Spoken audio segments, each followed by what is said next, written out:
At the beginning of the story, we are taken to a huge building owned by the demonic sect. We see a man looking at the building from afar. The man's clan was destroyed by the demonic sect. His clan struggled to survive in order to get their revenge. The man jumped into the building through the roof. He moved his hand close to a guard and twisted his neck. The man knew that it won't take long for the sect to notice the sentry's disappearance. He knew that he had to finish this before that happens. In another part of the sect, we see a man meditating. The man said that it is noisy outside. When the old man raised his head up, he saw the mysterious man in front of him. He was holding the body of another guard. The mysterious man did not expect the old man to be meditating while his subordinates were getting killed. He told the old man that he is still heartless. The old man told him that he is just like him. He told him that he is running amok without knowing anything. With a smile on his face, the old man asked the man if he believes that a man would care about the insects beneath his feet as he climbs a mountain. He released his energy and said that a man only stares at the peak. This is how one reaches the pinnacle of martial arts. The man whose name is Kong Winshin told the old man that he is spouting nonsense. He promised the old man who is the heavenly demon that he will kill him no matter what. The moment he said this, Kong Winshin charged at the heavenly demon. He covered his hand with lightning with a technique called the Heavenly Lightning Fist. The heavenly demon did not flinch even though he saw the man coming.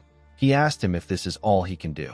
He used a technique known as the Heavenly Blood-Tide Art to cover his hand with his energy. He asked Winshin to watch and learn. He fired his energy at Winshin. Winshin was able to block it and stand his ground. Unfortunately for him, the attack tore through his defense and scratched him on his face. Winshin was surprised to see that the heavenly demon was using sword chi with his hand. The heavenly demon told Winshin that he will send him over to his father today. He told him that he is finished. Immediately he said this, Winshin used a technique known as the Heavenly Divine Palm to push the heavenly demon's hand back. The heavenly demon was shocked to see this. He could not believe that his steel tempering, which makes his fist harder than steel, is losing to Winshin's bare hands. Winshin gave the heavenly demon a heavy punch. He spat out some blood and flew back. He crashed into the wall. While breathing heavily, Winshin told the heavenly demon that he should never speak about his father with his dirty mouth. He asked him if he has forgotten the evil deeds that he committed at that time.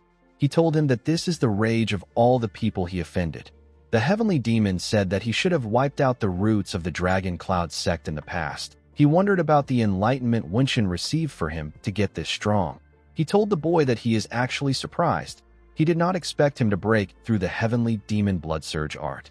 The heavenly demon took out a bottle with an ominous aura around it. He told Winshin that he left him no other choice. Winshin was shocked to see the bottle. He realized that it was an elixir. The heavenly demon quickly drank the elixir. Winshin realized that the heavenly demon will undergo a demonic chi deviation if he drinks an elixir of that amount at once. After finishing the elixir, the heavenly demon threw it on the ground. A large amount of chi entered his body. The old man screamed out in pain. His chi destroyed the things around him. Winshin had to use his hand to block his face, while he was struggling to hold on. The heavenly demon called out to him. Winshin quickly turned to his side. He saw the heavenly demon next to him. The old man covered his hand with his energy and attacked Winshin. He told him that it is time for him to disappear. Winshin was shocked to see the heavenly demon's palm coming close to him. He knew that he was too late. Before the old man's hand could touch him, someone used his magic to activate a barrier. The barrier blocked the heavenly demon's attack. Winshin immediately recognized this ability. When he turned around, he saw a man holding a staff and wearing a hood. The man apologized for being late. He said that he was lazing around. Winshin was shocked to see the great mage. The man asked him to stop using this nickname with him. He asked Winshin if this is the nemesis he is talking about. This mage is someone who claims to be from another world. Winshin knew that he would have died helplessly if not for the mage. While Winshin was thinking, our protagonist cuts him off. Our boy was wondering why a high-level mage from a different world appeared in a martial arts story out of nowhere. He did not like this development at all. He was annoyed because he actually liked the novel. He wondered if the author is out of his mind. The development felt stupid to him. It just didn't make any sense. Our boy's name is Jin Seowon. He is 23 years old. He was discharged from the army 6 months ago. Now he is preparing to go back to college. While Seowon was looking at the novel, He hears his phone ring. He saw that he got a message from his friend. His friend asked him if he is up. He asked him to play with him. Seo-won wondered if his friend did not have anyone else to play with. Like many people who have completed their service, Seo-won had a good life plan before being discharged. He wanted to earn certifications while preparing to return to college, and he wanted to study all the things he couldn't study while he was in the military. However, Seo-won missed too much fun things that society had to offer. Our boy left his house with some money. On his way to his destination, he wondered if he should find a part-time job. He walked into an internet cafe. The owner welcomed him and asked him if he is going to be playing Loyal Ground again today. Seo-won asked the owner to give him 10 hours today. As a Muram novel fanatic, Seo-won spent a lot of time lost in fantasies of being the protagonist of a Muram world. He also sunk hours into the game known as Loyal Ground. At first, it was just a game that he played once in a while during his leaves. After he was discharged, he started grinding seriously. He became one of the top 10 rankers in 3 months. He got some spare change from the tournaments they occasionally held in the internet cafe. Seo-won put on his headset and told his friend that he is about to log in. He asked him to wait for him in the lobby. The moment he said this, Seo-won clicked on the game. Immediately the game began. 100 players got dropped from a plane. They were asked to collect the weapons scattered across the map and kill each other until one person is left. Immediately the players landed on the ground. Seo-won's character killed 2 of them with a gun. His friend was surprised to see that there were only 2 people left. Seo-won told him that he is too loud. He reminded him that he has already died once. He asked him to focus on farming and staying alive. He said that they need to find the safe zone first before moving. His friend told him that he believes in him. In the next scene, we see 2 players chasing after our boy. They went into a building to look for him. One of them saw that the loot was still in the building. He believed that Seo-won did not enter the building since the loot was still there. He was happy to see the free loot. Unfortunately for him, Seo-won was hiding behind him. The player's partner heard that he was dead. His partner realized that Seo-won was hiding. He quickly began to run. Unfortunately for him, Seo-won shot him in the head. Immediately, he died. The game congratulated Seo-won for being the last person alive. Our boy's friend thanked him for carrying him in the game. Seo-won asked him to queue up quickly. Our boy stretched out his hand. He told himself that he will lock in and start studying tomorrow. Before he could start playing again, he got a text. His mom asked him if he is studying well. She told him that she sent his academy fees and some extra cash. She asked him to eat something good. She apologized to him for not sending more money. Seo-won thanked her for the money. He told her that he is about to go to sleep. Immediately he typed this. He told his friend that he is not going to play anymore starting tomorrow. The boy was surprised to hear this. He reminded him that he promised to go to a clan war with him. Seo-won told him that he has to start going to an English academy from tomorrow. Our boy stepped out of the cafe. He felt guilty every time he saw his mom's texts. He has been living like this for months now. Seo-won decided to go home. While he was on his bed, he scrolled through his phone. He saw a video about people with mysterious powers being seen abroad. These people refer to themselves as players. When he tried to play the video, it told him that the page doesn't exist. He wondered if the video got deleted. Seo-won decided to just sleep. The next day, he received a text from his friend. His friend begged him to help him prepare for the clan war today. Seo-won wondered if he should help him one last time. The moment he thought of this, he noticed that something was shining brightly behind him. When he turned around, he saw something shocking. He saw a ridiculously bright light. Seo-won did not understand what was happening. The light swallowed him up. He dropped his bag and vanished into thin air. When Seo-won woke up, he found himself in a forest with different people. Before waking up, Seo-won wondered about what the light was. He wondered if he was being punished because his resolve for studying shattered in one day. Seo-won opened his eyes when he heard different voices. He wondered why the place was so loud. When he raised his head up, he saw different people fighting. These people were speaking in different languages. Seo-won did not understand what was happening. He wondered why there were so many cosplayers around him. The cosplayers were using magic. Our boy believed that he might be dreaming. He looked around and wondered about where he was. There was a statue in front of the people. The statue announced that 100 players have been detected. Seo-won noticed that he heard a voice in his head. The statue's eyes began to glow. It announced that it is initializing the system. Seo-won wondered about what the system was. The statue said that language synchronization is at 100%. Immediately it said this. Seowon heard someone ask about where the voice is coming from. Our boy wondered why everyone was suddenly speaking Korean. He heard another player say that everyone is speaking his language. When he turned to the side, he saw two players getting ready to fight. The man in blue clothing referred to the man in front of him as the enemy of their sect. He told him that he has been waiting for this day. Seowon saw another player who turns out to be an elf. The elf asked the man in front of him, whose name is Chiron, if he was the one who sent them there. Chiron asked the elf, whose name is Escrow, if he wasn't the one who sent them there. Escrow told Chiron that he is shameless. He told him that he won't be fooled by his words. Chiron told him that he doesn't care if he believes him. He told him that everyone is fated to kneel in front of the Demon King's power. Escrow released his magic and promised Chiron that he will kill him and end the Demon King as an archmage. The moment he said this, he fired lightning at Chiron. When the smoke cleared up, Escrow saw that Chiron was still fine. Chiron was also surprised to see that he was still fine even though he was hit with Escrow's power. He did not feel anything at all. Escrow asked Chiron to tell him the truth. He asked him if he is the one who dragged him there. Upon seeing what was happening, Seowon realized that everything was too realistic to be a dream. While looking around, the system informed him that the game is about to begin. It told the players that the difficulty level is easy. It asked them to get into the top 90. The map chosen was the King's Kingdom capital. Rewards will be awarded to the top 10 and higher. The system told the players that attacks between players are neutralized in the waiting room. Seowon noticed that he was looking at a game map. The statue decided to explain to the players who were just accessing Cloyd Survival for the first time. The game will proceed for 100 days. Each day, the map you play in will get slightly limited. If a person exits the limited map, they will be subjected to great harm. The game will continue until there is only one survivor left. If the game finishes, or if a person gets eliminated, they will return to their original world. Players who are unable to make it into the top 90 will not be able to partake in Cloyd Survival again.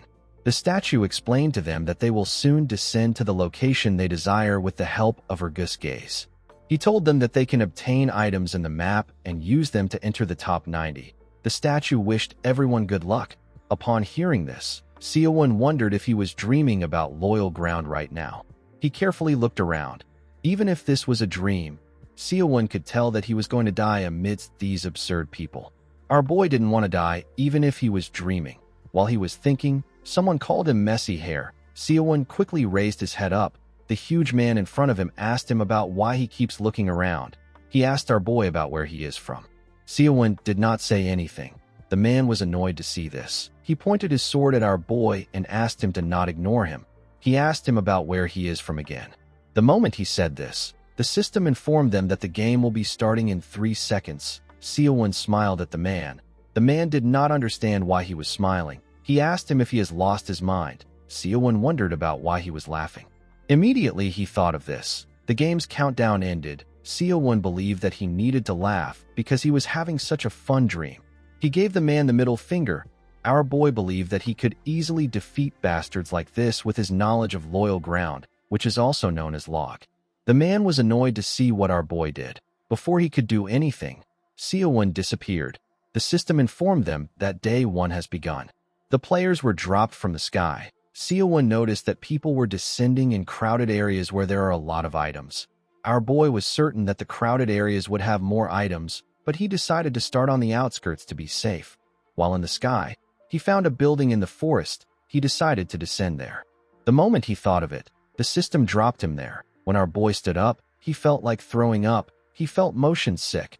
He decided to enter the house. Before he could move, he heard something moving. Seowon quickly began to run. Because of his motion sickness, he couldn't see if anyone else landed with him. Our boy knew that he will die if he comes across any enemy without holding a weapon. He went into the house and closed the door. He sat on the ground and began to breathe heavily. He wondered if the man from earlier was the one who followed him. He realized that he shouldn't have provoked him. Our boy carefully looked through the window. He did not see anyone next to the house. He wondered if it was just the sound of the wind. Fortunately for him, he couldn't hear any more sounds. He decided to look through the house. He recalled that the statue asked them to get items where they land. He realized that he had to look for the items inside the house. Before he could start searching, he kicked something with his leg. Seowon picked up the item he kicked. The system informed him that he has obtained a crossbow. The crossbow was heavy for Seo-won to carry, but it was still better than nothing. Seo-won picked up the arrows next to the crossbow. As soon as he equipped it, the way to use it naturally entered into his head. Our boy set the arrow and raised the crossbow up. He said that this is nothing for a Korean soldier. He pressed the lever under it. The moment he did this, he fired the arrow at a crazy speed. He destroyed parts of the house. Our boy was shocked to see the power of the crossbow. He realized that the crossbow will be very useful once he learns to use it properly. Seo-won looked around the house, but he couldn't find anything useful. Fortunately, this map was super big. Our boy stepped out of the house and moved to another location. He believed that he could safely farm items if he doesn't run into any enemies. Seo-won held his crossbow up and carefully went into another house. He found a scroll in the house. When he picked it up, the system informed him that he has obtained a small healing scroll. It told him that his injuries will be healed if he rips the scroll. Our boy was surprised to see the kind of item it was. He quickly put it into his pocket. He realized that he needed to find more recovery items. He wished he had a bag to carry items. While looking around, he saw a book glowing among some books on a shelf. When our boy picked up the book, the system informed him that he obtained the Black Star Leader's martial arts book. It is a martial arts that lets a person project dark energy through their fingers. The system asked Seo-won if he would like to learn the martial arts. Our boy wondered if he will be given a tutorial. He accepted the system's offer. The moment he did this, the book shined brightly in front of him. It began entering Seo-won's hand. Our boy wondered about what just happened. He took a look at his hand. He noticed that some of the pores on his hand had opened up a bit. Seo-won picked up a fork from a table next to him and threw it at a crazy speed. The fork destroyed the wall. Seo-won was happy to see that he has learned a martial arts technique. He took out the fork from the wall. Due to the fact that there are martial arts books in this world, our boy believed that magic books will also exist. He became certain that Cloyd's Survival and Loyal Ground are the same game. After looking all over the place, Seo-won did not see anything else. He decided to move to another location. Later in the night, we see our boy sneaking around with his crossbow. The sun went down while he was farming. He wanted to find a place to hide. While looking around, our boy saw a house that had its lights on. There were two reasons why the light would be on in the place. Either there is a rare item inside the building, or there is someone in there. Seo-won carefully opened the door and moved into the house with his crossbow. He did not know how many people landed near him. In the case that there is someone there, they could either be a complete pro or a complete noob. Our boy moved close to the stairs. He noticed that he couldn't hear anything on the first floor. He wondered if the person was hiding on the second floor. Seo-won reminded himself that he has a weapon and he can ambush the person with the black starchy palms. He believed that he might stand a chance even if the person is a pro. He carefully moved up the stairs with his crossbow. He only saw a lantern when he went to the second floor. He wondered if it was a trap. He saw a door leading to a room next to the lantern. Seo-won put himself together and knocked the door down. When he looked around, he didn't see anyone. He fell on his knees. He could not believe that he put on a show for himself. He was relieved to see that there was no one there. Our boy looked around. He found a ring on a table. He wondered if it was an item. The system informed him that he has obtained the Ring of Strength. It increases the user's strength by 20 when equipped. Seo-won did not expect that he will get stronger simply by wearing a ring. He decided to test it out. When he wore the ring, it shined brightly. Seo-won noticed that his body feels lighter. He could barely feel the weight of the crossbow. Our boy called out to his stats. Nothing happened. He asked for his info.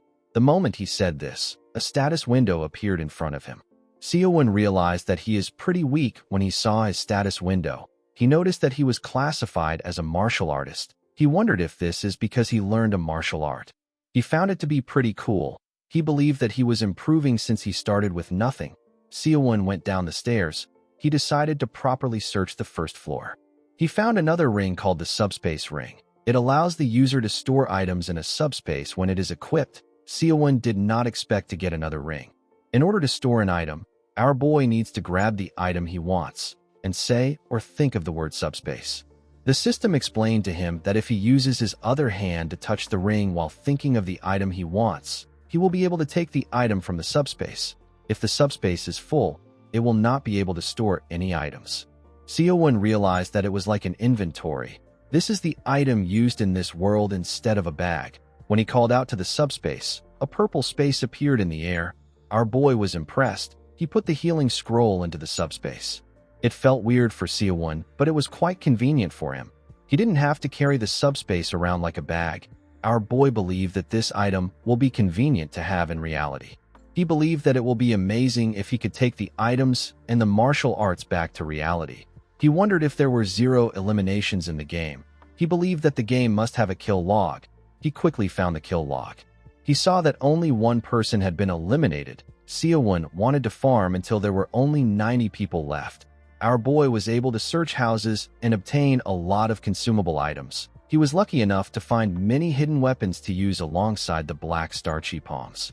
After going through all the houses in the area, Siowon wondered if he should move on or stay there until it gets bright out. The strong people he saw in the waiting room are striding around the darkness. Our boy knew that he couldn't beat them at his current level. He believed that he might be able to get into the top 10 if he hides. Siowon believes that there will be less people out at night. He decided to go to one more place before the sun comes up. While walking through the forest, Siowon noticed that he is not tired even though he has been walking for a while. He found the ring of strength to be amazing. Although his strength had increased, he could still feel hunger and thirst. He realized that Cloyd's survival might be similar to reality. Siowon did not see anything to eat around him.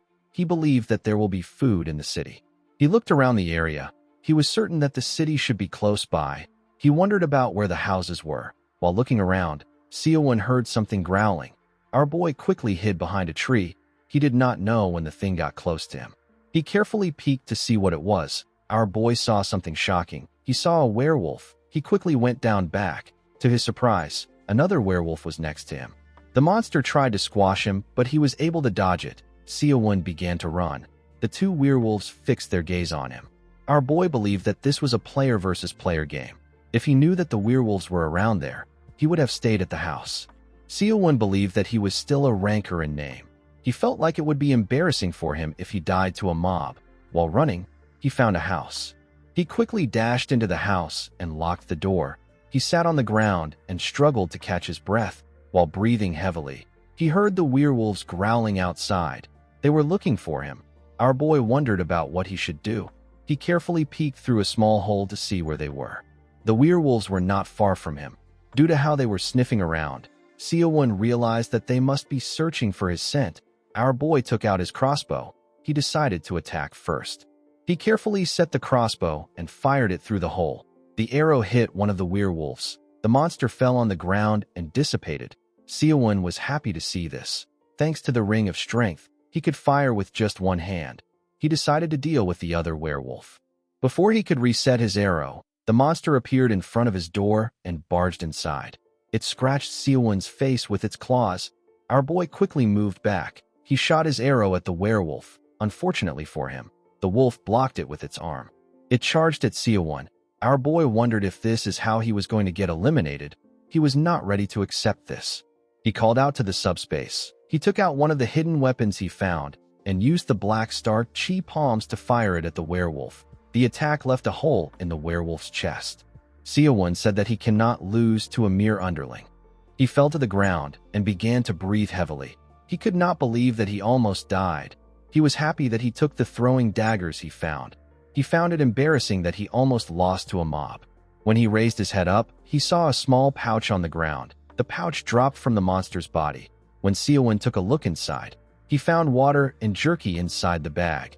He did not expect that he had to hunt for food. Siowon decided to check out his surroundings. He found a piece of armor on the ground. He wondered if it is like the bulletproof vest from Loyal Ground. When he put on the armor, he noticed that it was too big for him. The armor shrunk to fit his body size. The system informed him that the advanced orichalcum breastplate has been equipped. Siowon's resistance against fire and wind increased greatly. Our boy was happy to see that the breastplate raised more than 1 or 2 stats. He began to look around a shelf for more items. Siowon didn't find anything in the shelf. While looking around, he kicked something with his leg. He couldn't see the thing. He realized that it was a hidden item. He picked the item up. It felt like a cloth to him when he wore the item. The system told him that he has equipped the night cloak. If our boy stays still in the darkness, he will blend in with it. While he is hidden, He will not be detected by magic, and the sounds he makes will be suppressed. Seowon was happy to see that he obtained such a cool item. It means that he can avoid anybody that he comes across at night. Our boy believed that it is the best item for staying alive. With the night cloak, Seowon can stay alive as long as he needs to. Our boy was confused about how there was a house in the middle of nowhere. He now understood that it was a farming spot. He did not expect that his luck would be better on the second day. While walking in the forest, Seowon noticed that he hasn't seen anyone at all. He wondered if it is because he dropped into a random location. While thinking, Seowon noticed that he could hear something coming towards him. When he turned around, he saw a man running towards him. The man was heavily injured. He said that an apprentice bastard would be nothing for him if he had the time to use something. Seowon quickly hid next to a tree when he saw the man. The injured man did not expect to meet a mage here. Seowon took out his crossbow. The man did not look strong to him. He believed that he could take care of him.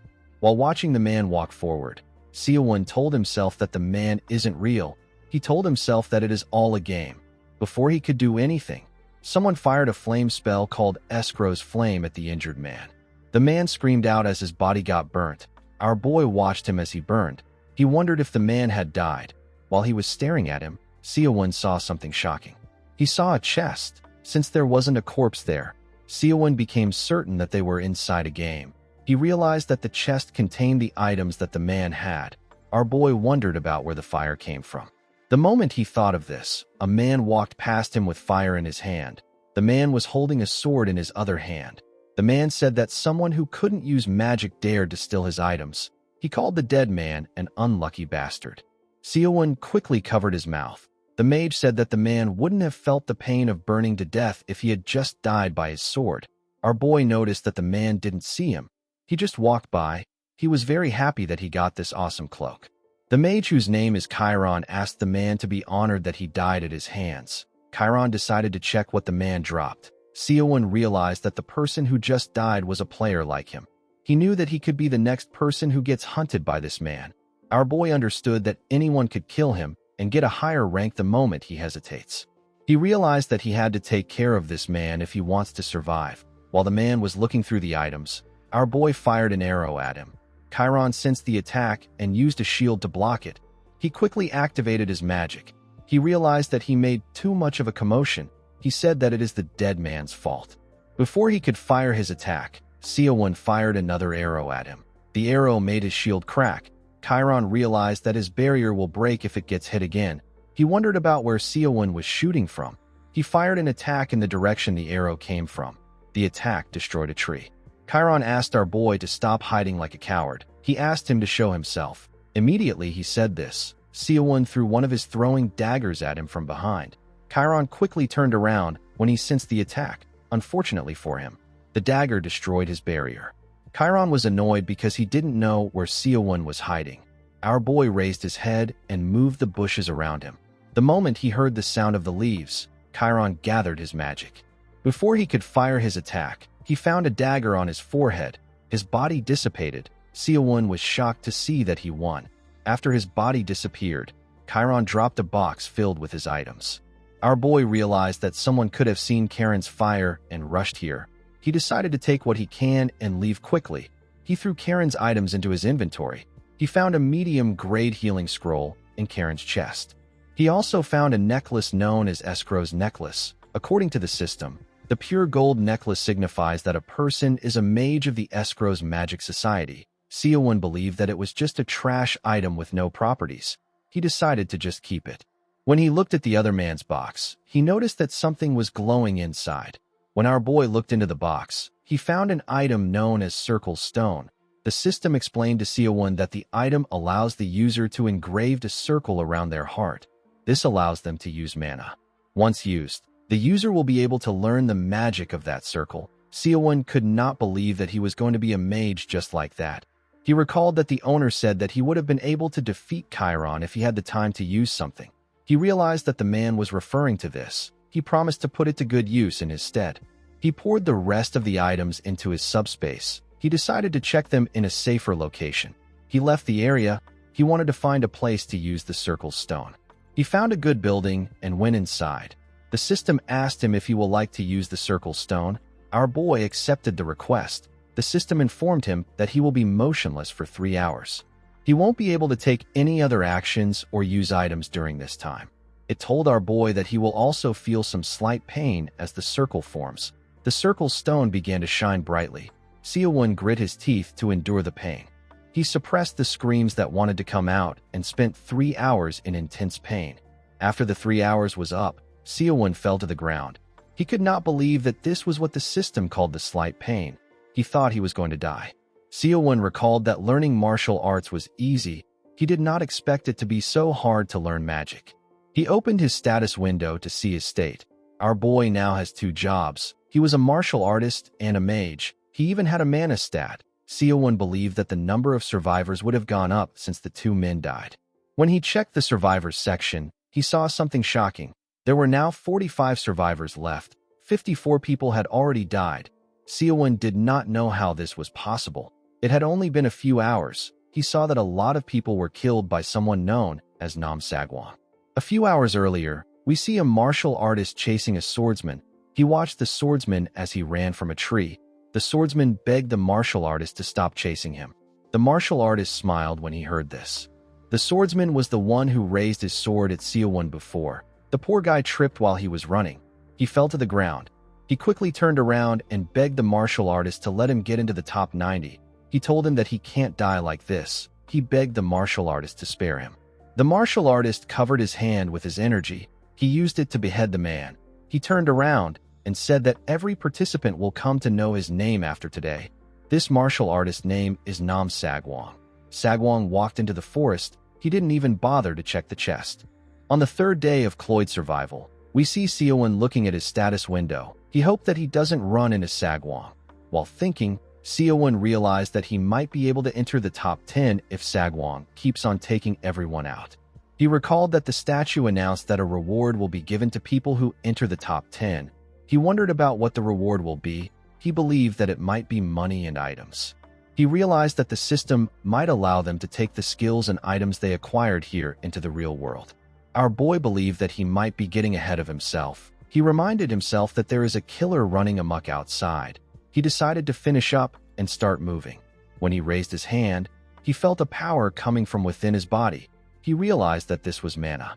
Seo-won put his hand into his subspace. He recalled that he found a magic book while looting yesterday. He brought out an item known as Magic Book of Wind Ball. It allows the user to create spheres with wind. The number of spheres the user can create increases with the user's power.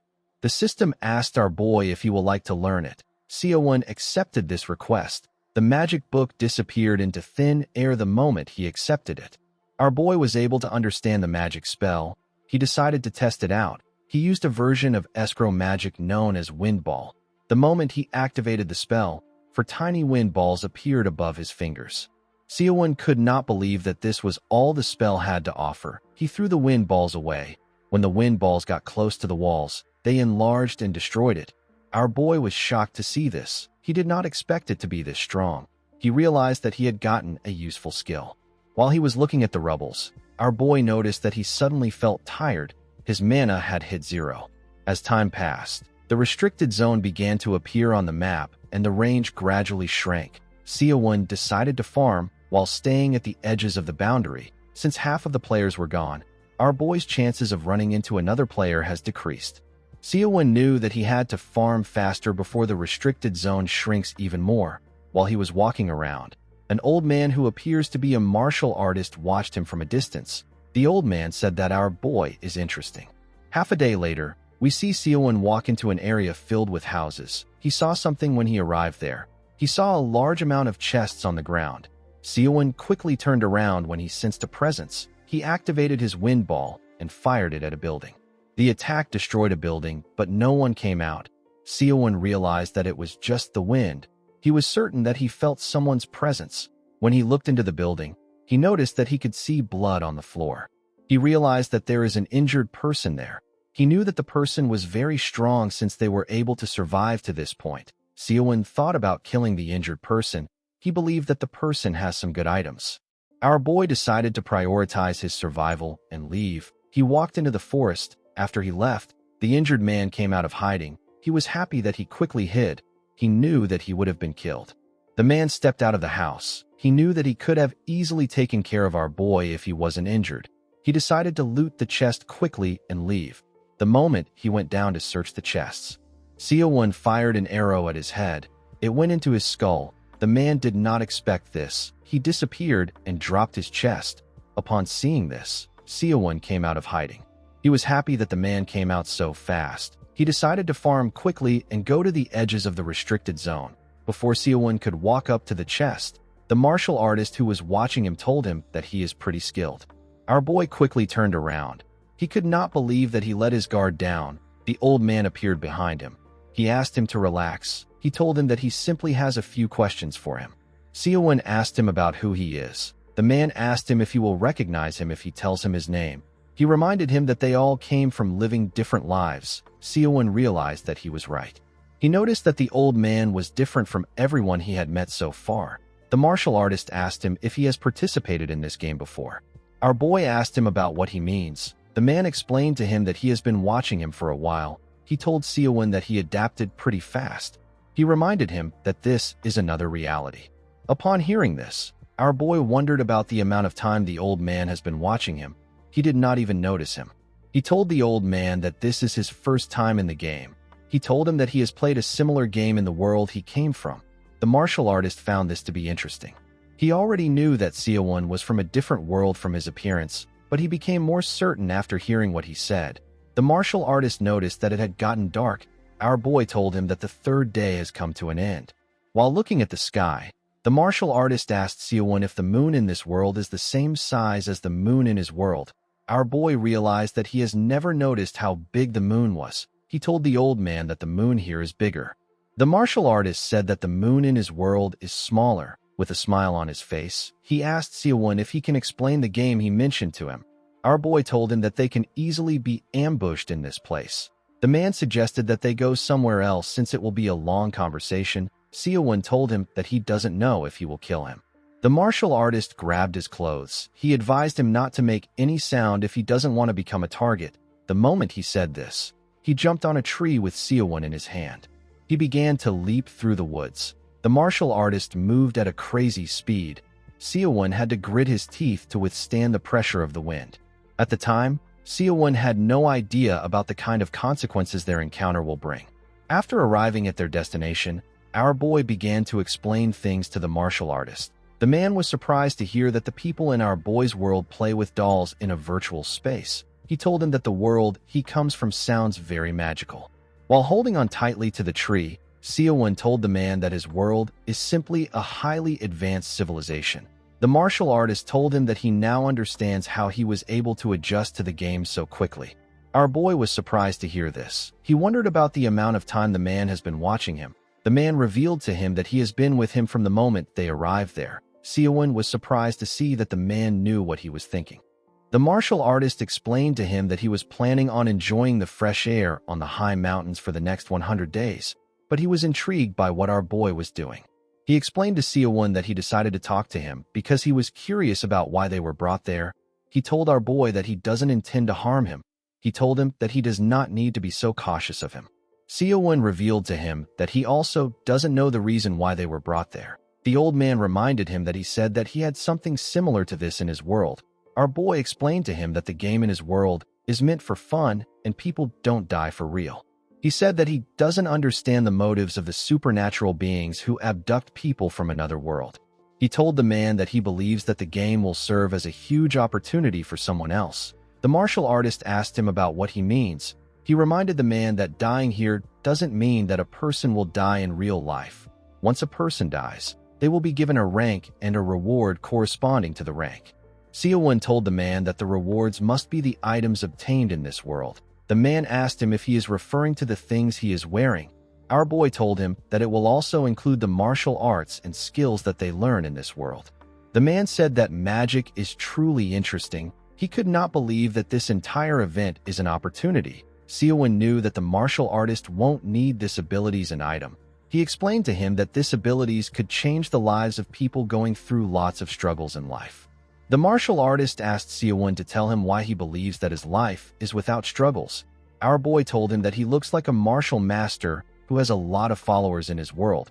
He said that he can't compare himself to him, who doesn't have any real value in the world. He told the man that this can be a huge opportunity for people who are struggling in life. The martial artist laughed when he heard this. He told Seo-won that he says a lot of interesting things. Seo-won asked him not to speak so loudly. The martial artist reminded him that he was hovering his hand in the air earlier. He asked him about what he was doing. Our boy asked him if he doesn't know how to turn on the map. He told the old man about the tips and tricks that were useful in this world. He also heard stories about the martial artist's world. Morning arrived pretty quickly for them. The martial artist came down from the tree with Seo-won. He told him that he took too much of his time. Our boy asked him not to worry about it. The old man told Seo-won that he learned a lot from him. He asked our boy if there is anything he can do to repay him. Seo-won asked the man if it is possible for him to learn some of his martial arts. He explained to him that he wants to survive until the very end. He told him that he needs his help in order to do this. The old man glared at our boy. He told him that it isn't impossible. Seo-won was shocked to hear this. The old man told him that he needs to prepare for the worst. Our boy asked him about what he means. The old man told him that he is referring to death. He asked Seo-won if he still wants to do it. He explained to our boy that he has to pay a hefty price if he wants to succeed outside the traditional means. He asked him if he is prepared for this. Seo-won was surprised to hear this. He reminded the elder that people don't die in this place. The elder was shocked to hear this. He realized that Seo-won was right. He believed that he could use a certain method for our boy. Seo-won asked him if there is a way for him to get stronger. The martial artist told him that he has a method worth trying. Seo-won asked him about what he needs to do. The elder placed his hand on his head to see the amount of inner energy he has. He was shocked to feel the inner energy that Seo-won possessed. He revealed to our boy that his inner energy is even lesser than a house dog. The elder did not know how this was possible. Seo-won reminded him that there is no such thing as martial arts or inner energy in his world. The elder asked him to sit in a lotus position. After Seo-won sat down, the elder placed his hand on his head. He revealed to our boy that he will feel pain that is akin to death, and he will not be able to move. Seo-won asked him about what he should do about it. The elder asked him to endure the pain. He told him that he will die if he fails to do so. All our boy's senses were on edge. The wind blowing against his skin felt like sharp blades to him. The breath entering his lungs felt like lava to him. Seo-won could even hear the sound of the ants crawling on the grass. He felt a ridiculous amount of pain. A bright light shined from his body as he screamed out. Seo-won wondered if he was going to die. He could sense everything in his body. The pain was something he had never experienced before. After a while, the elder told Seo-won that they are done. Our boy quickly opened his eyes. He began to puke. The elder told him that his body isn't bad since he was able to endure this. He told him that he has an innate disposition. He explained to Seo-won that his body will feel different since he fixed the flow of his chi. Our boy asked him about what he should do now. The elder reminded him that he said that he wanted to get stronger as quickly as possible. He explained to Seo-won that he pushed his soul back a bit and created an inspiratory gate in that space. He told our boy that people are born to absorb the world's chi solely through breathing. However, our boy now has another gate to help him absorb special energy other than through breathing. Seo-won asked the elder about what changed. He explained to him that people consist of body, mind, and soul. These three are held together by life chi. The elder asked Seo-won if he knows what happens to the life chi when a person dies. Our boy told him that it disappears. The elder told him that he is wrong. He explained to him that the life chi disperses. It doesn't disappear. The dispersed life chi gets absorbed by nature. This allows the life cycle to continue. However, there are those who consider this obvious logical cycle a waste. They even murder others to absorb their life chi. Those who have bodies full of life chi are in an unstable state. In the end, the harmony of their yin and yang shatters. This makes them lose their martial arts or their lives. The mind technique which the elder passed on to Seo-won allows him to absorb the scattered life chi to increase his inner energy. Seo-won was shocked to hear this. He told the elder that he will die if this happens. The elder revealed to him that he is a bit different. He explained to him that those martial artists constructed their veins to create a gate, but he used his soul to create a gate. He told Seo-won that he doesn't have any inner energy. His body is like a blank sheet. The elder tweaked his veins to allow him absorb life chi harmoniously. He asked Seo-won if he understands why he gave him a mind technique. that is forbidden in Zhongyuan. Xiaowen asked him if it is because of the game's setting. The elder commended him for catching on fast. He revealed to him that he felt the life qi yesterday. The places where people died, there was life qi left behind. The biggest issue of this mind technique is that a person can greatly succeed only through murder, but this is not an issue in this place. The elder told Xiaowen that if he eliminates others in order to survive, his power will greatly rise at the end of the 100 days. He told him that it is time for them to part ways. He told Xiaowen that he hopes to see him again. Our boy asked him to wait. He asked the elder to tell him his name since he helped him so much. The old man revealed to him that his name is Zhang Doqian. He said that people call him the Deep Valley Standing Kindly. He revealed to Xiaowen that the mind technique he taught him is called the White Martial Physique Arts. Xiaowen bowed his head to him and promised to never forget the favor. Doqian advised him to get used to breathing deeply.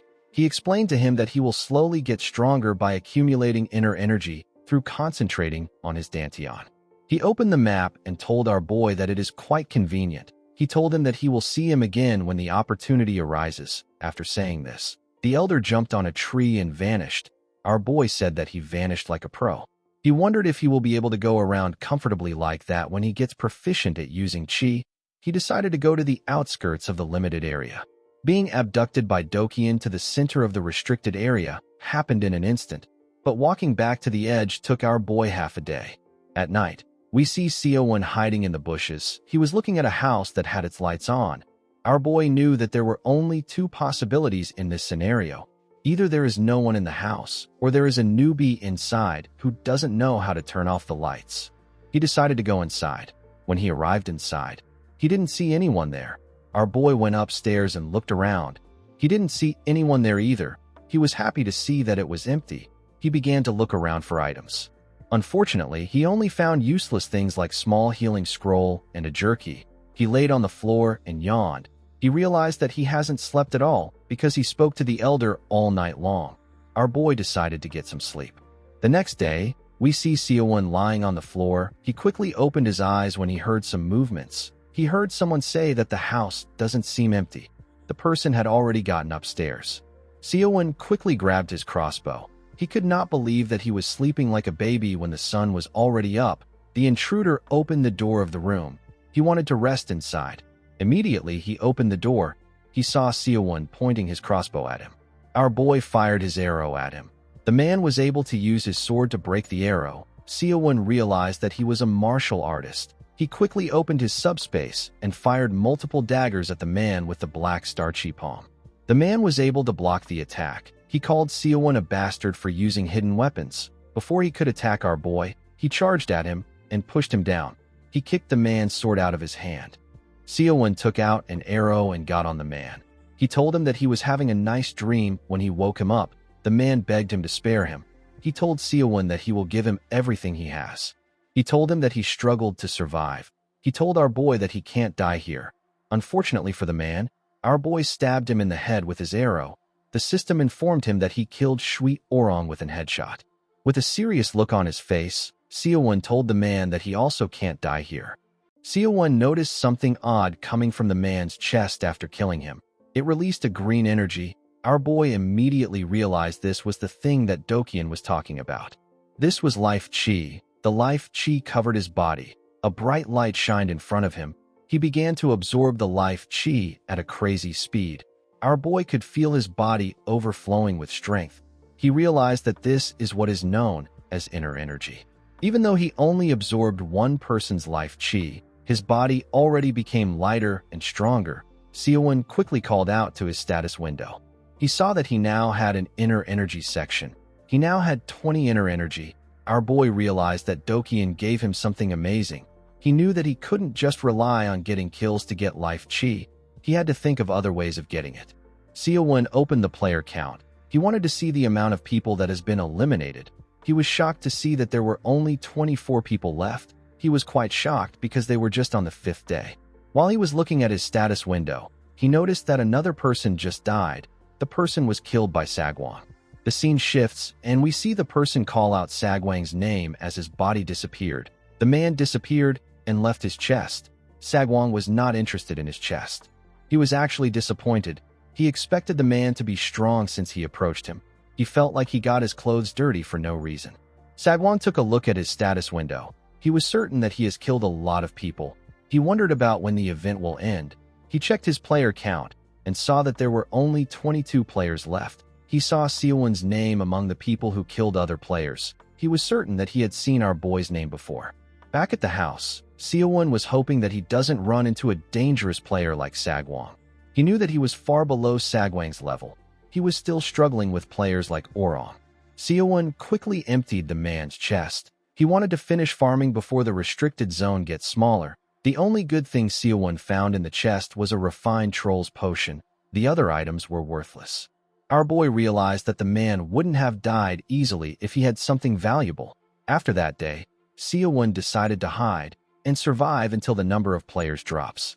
A week later, we are taken to the forest. We see two werewolves moving together. Seowon fired a powerful shot at the monsters and took them out. Our boy came to the realization that he got lucky that he started farming earlier on in the game. He couldn't loot well because he was hiding, and the gear that he actually got was trash. Fortunately for him, he stayed in the forest near the borders of the restricted zone, so he didn't run into enemies. Seowon was happy that he was able to get some food for the day. This was the 12th day of Cloyd's survival. He was already sick of the jerky. Our boy moved close to the restricted zone. He recalled that there were 20 players left. He put his hand through the barrier of the restricted zone. His hand began to shake. Seowon quickly took it out when he saw this. He understood that he won't be able to go past the barrier for a week straight. The kill log only showed Sagwon killing everyone. The others began to hide and play it safe like Seowon.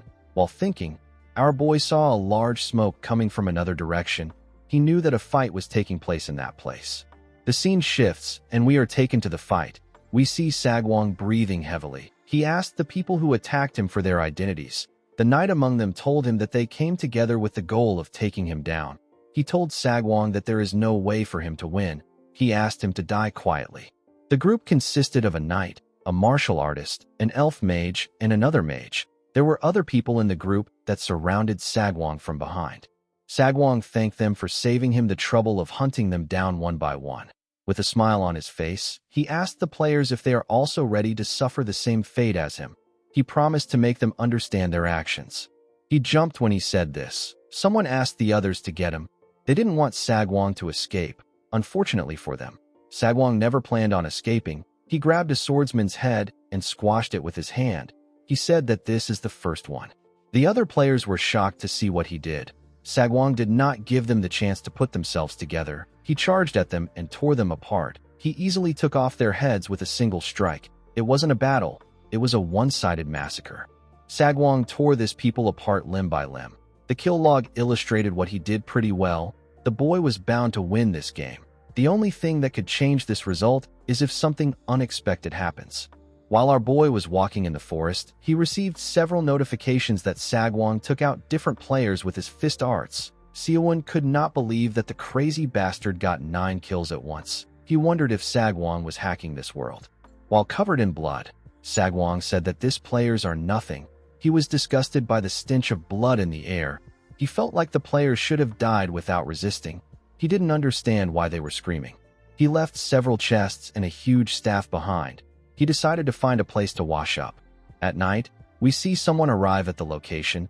The person picked up the staff. He was certain that this was Elizabeth's staff. The person turned out to be Archmage Escrow. Escrow swore in his name that he will avenge Elizabeth.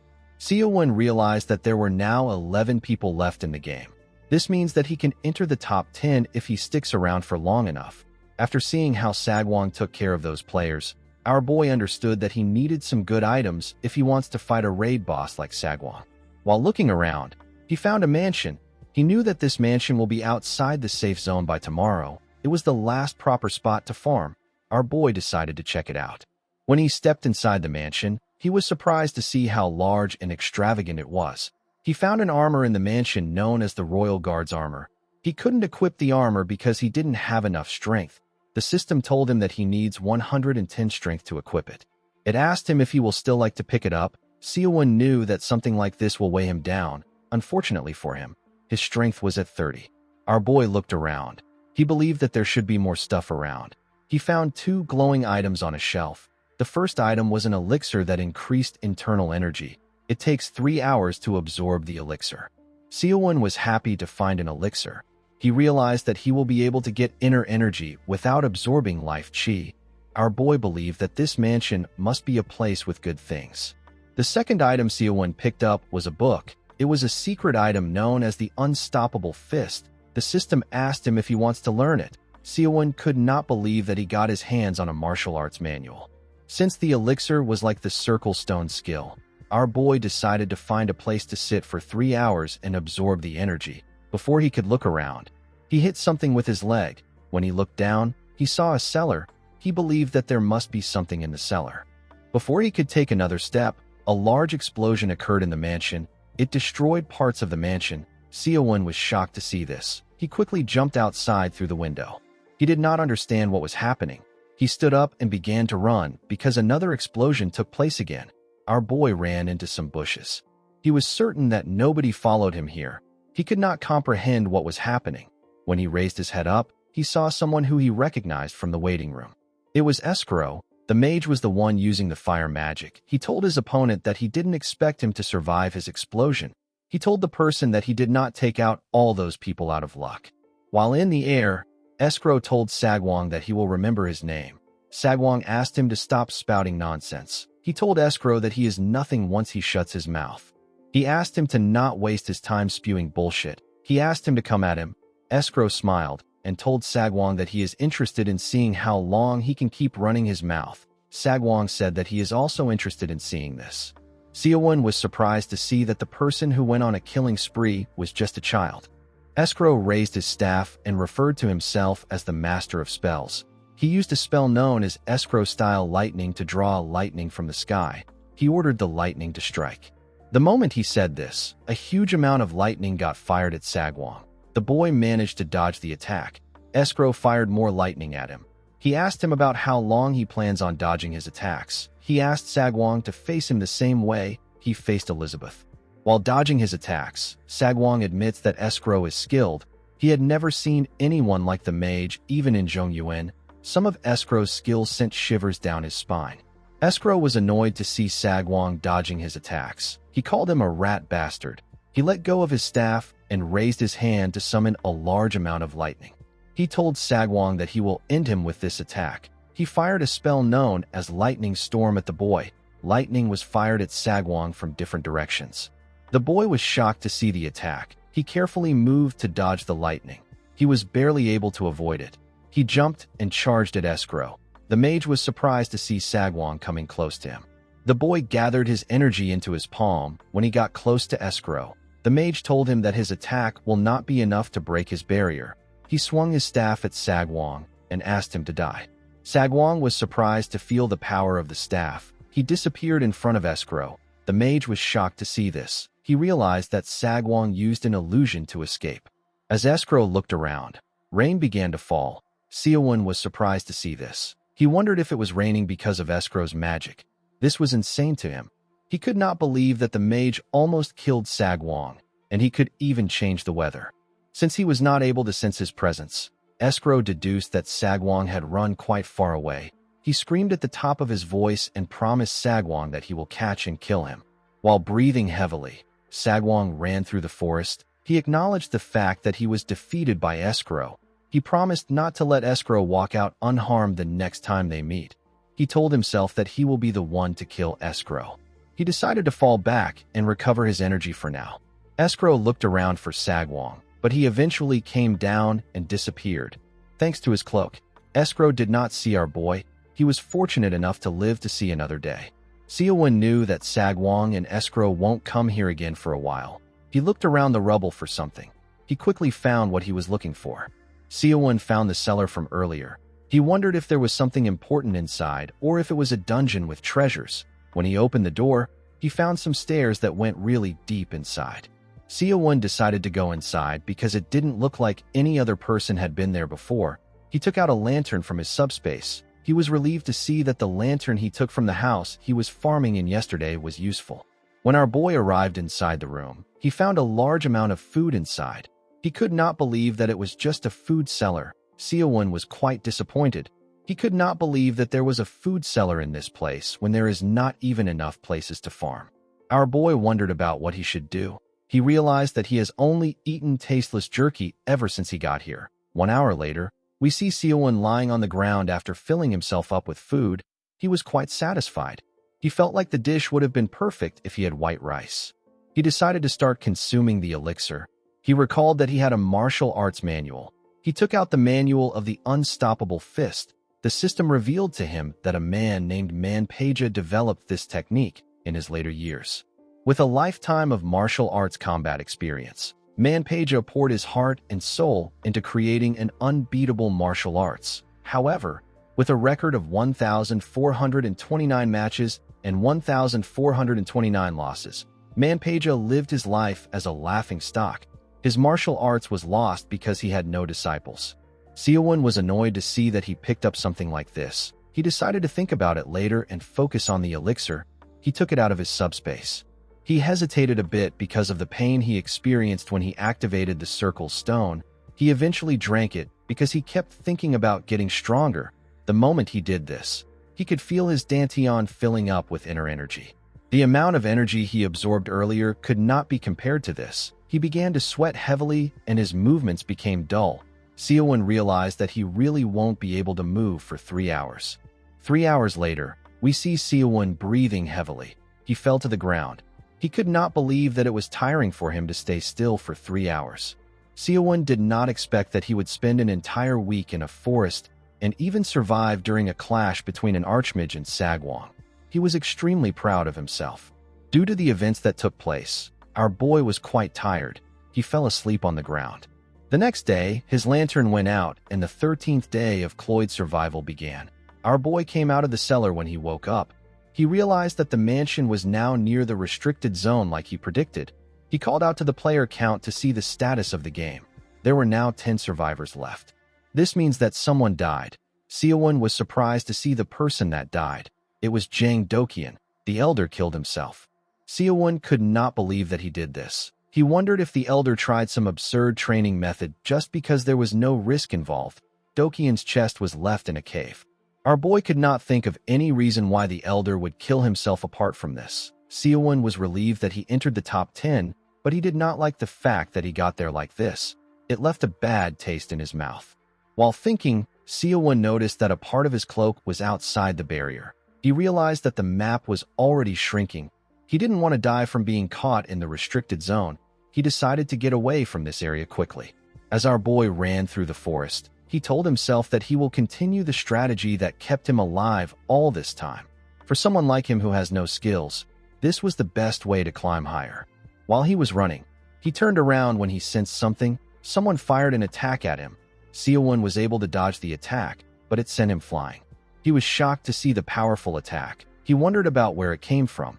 He realized that there is a mage who can summon such a powerful fireball. He quickly turned around. He was shocked to see Escrow. The mage sensed someone through his detection spell. He thought it was Sagwon. He did not expect it to be a new face. Seo-won realized that he was caught up in using his newfound inner energy to move quickly, and he ended up running into Escrow. He could not believe that he made such a stupid mistake. Escrow asked him if he knows where someone named Sagwon is. He told Seo-won that he will die if he doesn't give him the answer he wants. While he was talking, we see someone hiding behind a tree. The person smiled when he heard what Escrow said. The person turned out to be Sagwon. Seo-won pointed his crossbow at Escrow. He told the mage that he doesn't know what he is talking about since they just met. He told him that it is impossible for him to know where Sagwon is. Escrow told our boy that he looks like someone from a similar region as Sagwon. He told him that he will die here. Immediately he said this, Sagwon charged at him from above. He attacked Escrow when he got close to him. Fortunately for Escrow, his shield blocked the attack. He quickly turned around. He did not expect that someone was hiding behind him. With a smile on his face, Sagwon told Escrow that he is already fully recovered. He asked him if he doesn't lack mana. Seo-won was shocked to see Sagwon. He did not know where he came from. Sagwon clenched his fist and said that he will finish things with his attack. His attack destroyed Escrow's shield, but his hand was not able to reach the mage. Escrow asked Sagwon if he believes that a simple attack like this can defeat him. The moment he said this, he felt a large amount of pain. With a smile on his face, Sagwang asked the mage if he has ever heard of enhanced energy. Arm energy is a martial arts under enhanced energy. It is so rare that barely anyone mastered it. Sagwang did not think that he would have to use it in this world. He covered his arm with his energy and used it to pierce through Escrow's throat. Sagwang revealed to the mage that this is his first time showing it in this world. He asked him to be honored. Immediately he said this. He took out his hand from Escrow's throat. The mage coughed out some blood. Sagwang was relieved to see that he will no longer be able to cast his annoying spells. He told Escrow that making it into the top 5 would have been easy for him. He told him that meeting him will be his greatest regret.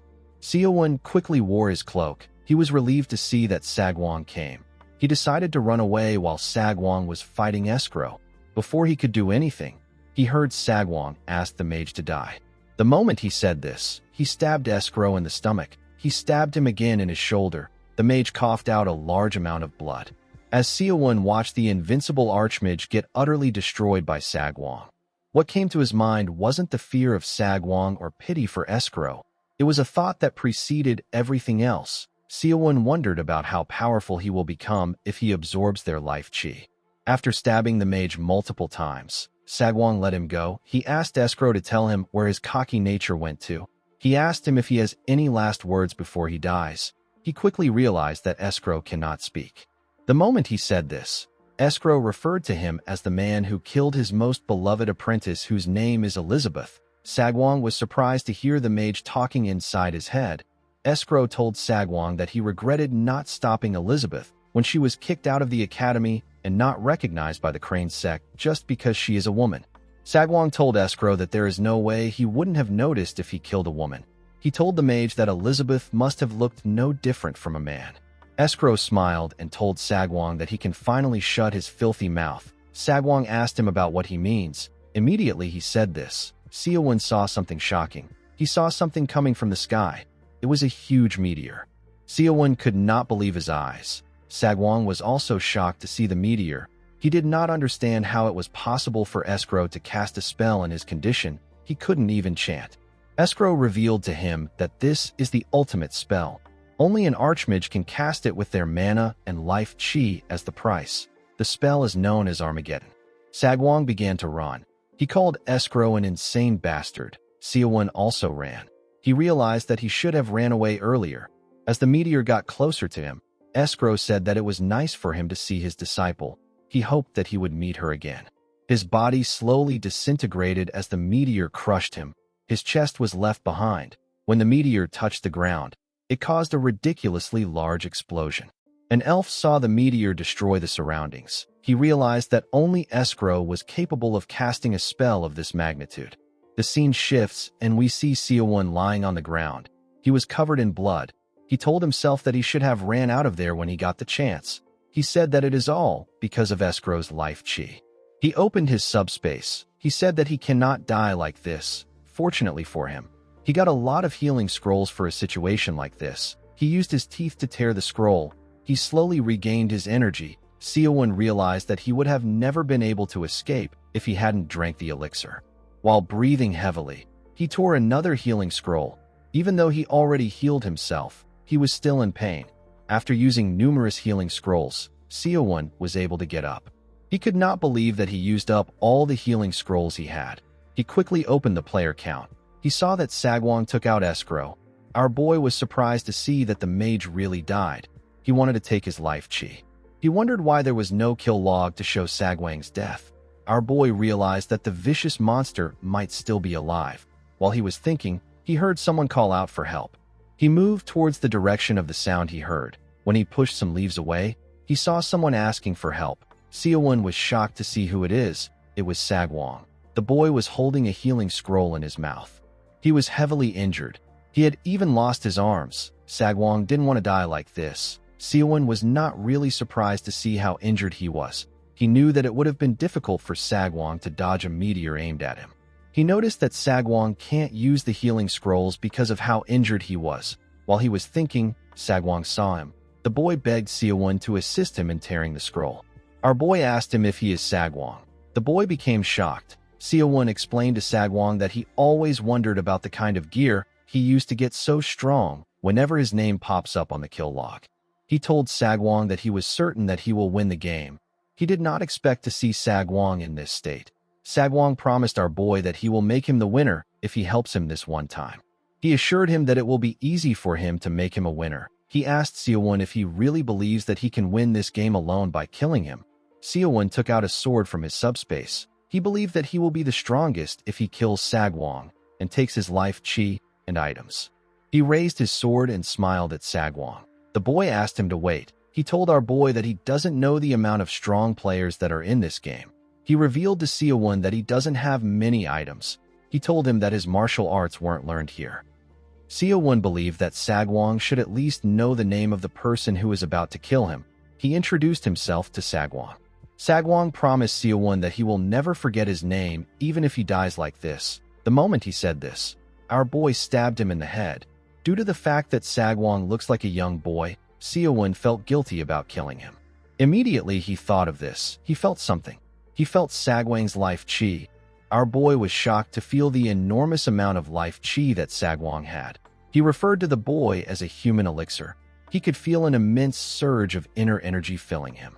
While he was absorbing the energy, other players received alerts that there are only 8 players left. The players were informed that Seowon killed Sagwang with a long sword. An elf who happens to be an archer said that the foxes will run rampant now that the tiger is dead. Seowon was still very shocked to feel Sagwang's energy. He realized that he could face anyone with his current power. He decided to check Sagwang's chest. Our boy hoped that someone as strong as Sagwang still searched for items. He knew that his mood will be ruined if he doesn't see anything inside the chest. When he opened the chest, a green light shined on him. Our boy was shocked to see the items in the chest. He found some rings in the chest. He got a ring called Kaiser's Ring, which greatly raises his agility.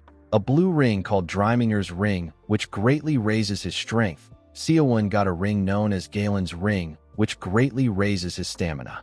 The 4th ring is Tokar's Ring, which greatly raises his magic resistance. The 5th ring was also another Tokar's Ring. Seowon could not believe that Sagwang only farmed rare items. He was annoyed when he remembered that Sagwang acted like he wasn't using any items. Seowon quickly opened his status window. He saw that his strength was now at 70. His stamina was also at 70. His agility was at 75, and his magic resistance was at 90. Our boy could not believe his eyes. He believed that he could win with these stats. Aside from the rings, there was also a variety of martial arts manuals, but they were all things that Seowon couldn't learn immediately. He needed to fulfill certain conditions before learning them. While looking at his status window, our boy felt something. He felt someone's presence. The moment he turned around, someone activated his escrow-style fire and used a spell known as Strike to shoot a large amount of fire at Seowon. The mage watched Seowon as he burned. He told our boy that he shouldn't have let his guard down just because he is farming. Since Seowon fell for this level of ambush, the mage believed that he defeated Sagwang by luck. The moment he thought of this, Seowon asked him about who he is. The man was shocked to see our boy talking to him. He could not believe that his fire spell didn't do anything. Seowon told the man that he saw something flash at him. Our boy now had a magic resistance of 90. This level of magic was nothing more than a petty trick. Seowon slowly walked up to the man. The man asked him to stay back. He asked him to tell him what he is planning to do. He told our boy that he will hit him with a stronger spell if he takes another step. He raised his staff and activated his escrow-style fire again. He gathered fire at the tip of his staff. Seowon told him that his attack won't do much to him. The man fired his attack at our boy with a spell known as Explosion. Seowon simply stood there and took the attack head-on. It didn't do anything to him. He clenched his fist and used the first chapter of the Unstoppable Fist to attack the mage. The attack is known as the Piercing Fist. Seowon gave the mage a heavy blow in his chest. The mage spat out some blood when he received the attack. He was sent flying. He slammed his back on a tree. Our boy was shocked to see the power of his attack. He remembered that the Unstoppable Fist was a martial art used by someone who always lost. He didn't think that it would do much. He realized that the strength of a martial art varies based on the amount of inner energy a person possesses. The mage coughed and died. There were now 7 players left in this world. It was announced that Seowon killed Zyhark with a fist art. Our boy took the man's life chi. He realized that average magic spells won't work on him now that his magic resistance is higher. Our boy put on his cloak. He understood that everyone who was hiding is coming out because Sagwang is dead. He realized that he has a long night ahead of him. He began to run. He smiled when he noticed that he could now imitate Dokian's movements. He thanked the elder for what he did for him. He said that he is definitely going to win the game. An hour later, we see Seowon hanging from a tree. He was trying to get a good view of his surroundings. While he was looking around, someone asked him to stop hiding. Our boy could not believe that someone was being so loud at night. The man asked him to fight him if he is not scared. He called him a coward bastard and asked him about where he is hiding. The man known as Stanko said that everyone is hiding because they are scared of him. The moment he said this, Stanko sensed something coming towards him. He raised his sword and used it to block an arrow. He said that this is a stupid move. He asked Seowon to come out and have a fight with him like a real man. Our boy did not expect to see an arrow. He wondered about who fired it at the man. Stanko knew that there was only one person who could put this much aura into an arrow. He raised his head and called out to the man known as Zurikana. The elf archer asked him if he knows who he is. Stanko said that every mercenary knows about the legend of the divine archer. He asked him if he is not also trying to win the game. He suggested that they team up and take Seowon out. Zurikana smiled when he heard this. He came down from the tree and moved close to the man. Stanko told him that he made the right choice. He introduced himself as a mercenary who works for the guild. He said that he is someone who is quite famous in the guild. He assured the divine archer that he will not regret making this decision. Zurikana told him that it is fine. Stanko believed that Zurikana was stupid even though his reputation has spread across their world. Zurikana said that he calculated his timing poorly. He said that there is still 3 seconds left. The moment he said this, Stanko told him that an archer shouldn't make the mistake of closing the distance themselves. He raised his sword and asked Zurikana to die and give him his items. The divine archer did not seem shocked by the man's actions. Immediately Stanko swung his sword. An arrow pierced through his head from behind. His sword couldn't even reach Zurikana. Upon seeing that he was dead, Zurikana turned around. He felt insulted that an insect like that asked him to cooperate. He said that even a passing dog would piss on someone like him. The divine archer was more interested in finding Seowon. He could not believe that he lost some time dealing with an idiot. Our boy came down from the tree when the man walked past him. In a situation where there are only 6 people left, each person's life chi is precious to Seowon. Our boy raised his hand to take Stanko's life chi. Immediately he did this. Zurikana turned around and looked in our boy's direction. It was as if he could see Seowon. Our boy was shocked to see the man looking at him. He was certain that his cloak even shields him from detection. He wondered if the archer has a skill that he doesn't know about. Seowon felt like he messed up. He let his guard down because he was thinking about the life chi. It turns out that Zurikana was looking at the chest. He said that a trash bastard like Stanko probably only has trash items. He turned around and decided to leave the items. When the man walked forward, Seowon fell to the ground. He was quite relieved to see that the man left. He realized that the divine archer senses are too good. Seowon believed that this man will be his next opponent. In the next scene, we see the restricted zone barrier move past some trees and make the area smaller. While running in the forest, Seowon noticed that the restricted zone was getting smaller faster. There were now 6 survivors left, and there is still 87 days left in the game. Our boy understood that the barrier adjusts to the amount of survivors left. Immediately he thought of this. Seowon saw something shocking. He saw a field filled with tall grass. Seowon knew that he will get the attention of people around him if he fights someone here. He carefully entered the grass field. Before he could get far, someone fired an attack at him. Our boy turned around when he heard an odd sound. He was surprised to see numerous attacks coming towards him. He quickly jumped to dodge the attacks. Our boy took a look at the attack when he landed on the ground. He noticed that the magic was aimed at his exact position. He was certain that it would be impossible for his opponent to see him because he is wearing his cloak. He wondered about how they were able to fire at him. The moment he thought of this, he looked up to see more attacks. He could not believe his eyes. He knew that he couldn't dodge them all like before. He took a stance and clenched his fist. He decided to take it on with his inner energy. He covered his hand with his energy and attacked with the piercing fist. His attack destroyed the magic when it touched it. Nothing was able to stop the attack. Seowon was shocked to see this. He realized that he is stronger than he thought. He jumped to get a better view of the area. He wanted to get his opponent's location. He was able to quickly spot his enemy. The man was shocked to see Seowon in the air. He wondered about who our boy was. He could not believe that Seowon blocked an attack that he used all his mana to fire. While in the air, our boy called out to the man. Unfortunately, he was too late. Someone stabbed the man from behind. The man was shocked to see this. He turned around to see his attacker. He could not believe that he was not able to sense the man's presence. The man with blue hair told him that he should have left enough mana for detection magic and barrier magic. He said that it is easy for him to erase his traces as an assassin. He asked the man to rest in peace. The moment he said this, the man dissipated. There were now 5 survivors in the game. When our boy landed on the ground, the man asked him if he is Seowon. Our boy asked him if he knows him. The man said that he does. He reminded him that he killed the #1 public enemy. He told Seowon that everyone is desperate to kill him. He raised his blades and asked Seowon not to resist pointlessly. He advised him to go out quietly. He said that he has never failed to take out a target he has laid his eyes on.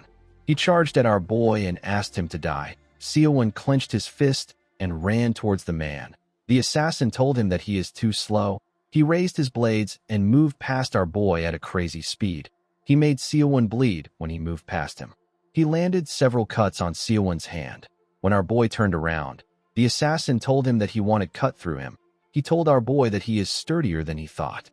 Seowon realized that his arm would have been chopped off if he hadn't covered himself up with inner energy. He could tell that this assassin is strong. The man smiled and told Seowon that his death is only a matter of time. He said that he has never failed to assassinate someone in the dark.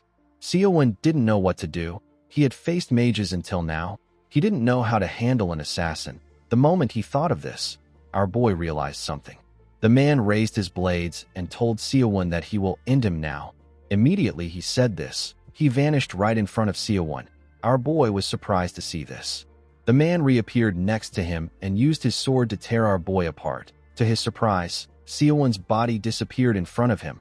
Our boy told the man that his stealth skills are quite remarkable. The assassin was shocked to hear his voice in the air. He asked Seowon about where he is. Our boy told him that his stealth skills are nothing compared to his cloak. He grabbed the man's hands and held him down. He explained to him that he can follow the movement of someone at his level by tracking his energy. The assassin called our boy a coward for attacking him from behind. Seowon reminded him that he said that he will end him. He asked him to repeat what he said. He broke the man's arms when he said this. The assassin screamed out in pain. He asked Seowon if he thinks that he will be able to beat everyone else on his own. He advised him to team up with him if he wants to get first place. Seowon pushed his hand into the assassin's body and destroyed his heart. The assassin spat out a large amount of blood and died. There were now 4 survivors left in this world. The system announced that our boy killed Tamirin with fist arts. Seowon took the life chi of the 2 men and secured the healing scrolls they dropped. He wanted to farm quickly and get out of there because of the commotion they caused. Our boy found a martial arts manual in Tamirin's chest. He found it odd that the assassin was carrying something that didn't suit him at all. The martial arts manual is known as the Shadow Clone Manual. It is a martial art that allows Seowon to create clones of himself that can fight. The number of clones depends on his internal energy. The system asked our boy if he wants to learn it.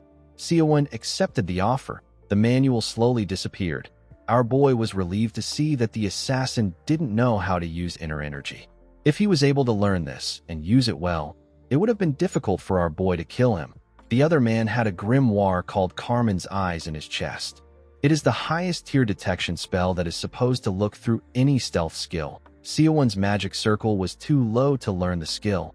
Our boy now understood how the man was able to find him even though he wore his cloak. While he was looking through the grimoire, someone fired an arrow at him from behind. Seowon unknowingly bent his head a bit.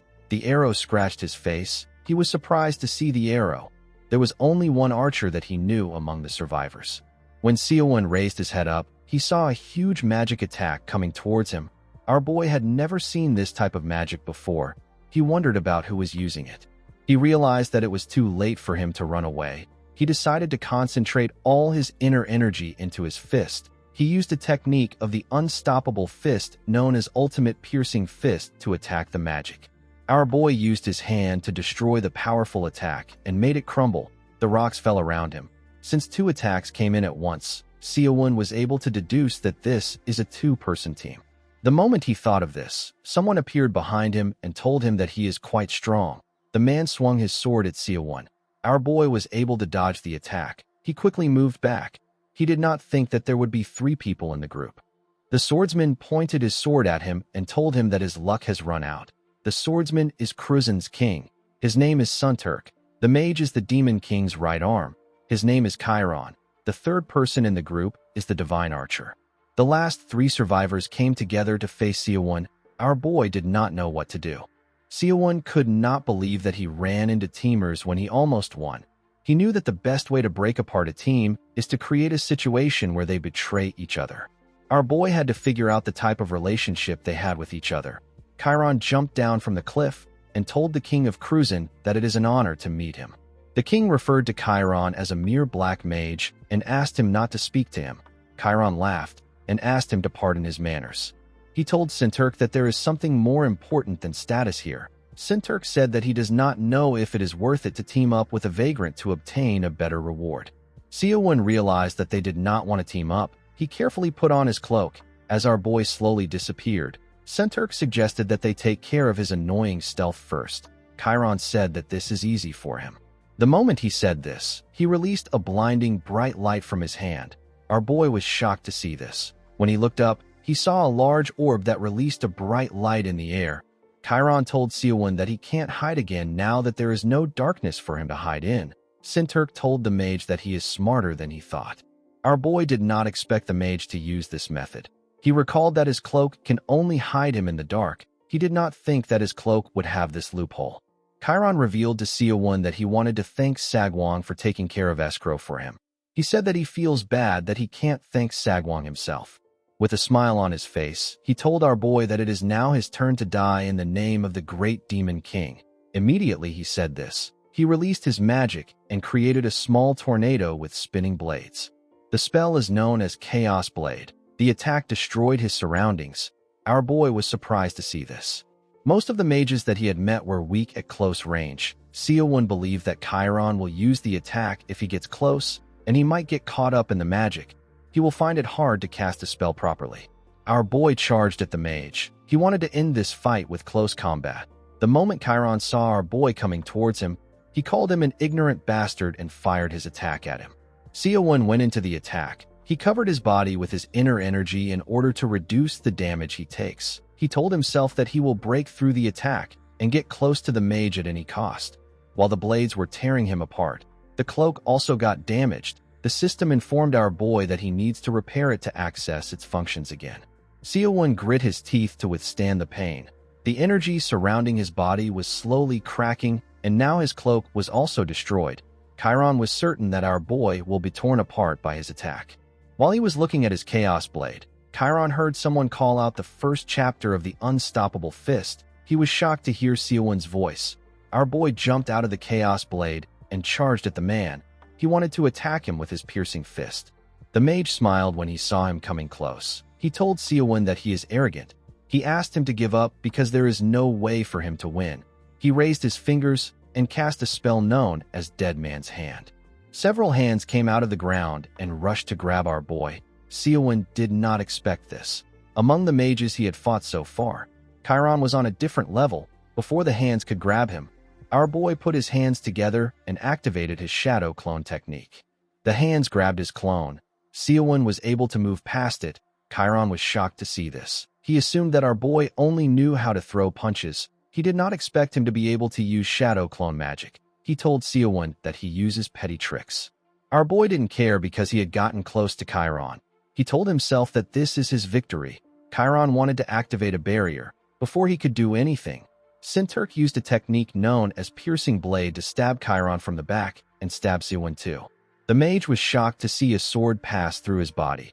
He turned around and asked Sunturk if a king does something this cowardly. Sunturk took out his sword and said that there is no honor greater than victory. He reminded the mage that he never said that he will cooperate with him. Before Chiron disappeared, he thanked him for getting rid of Seowon.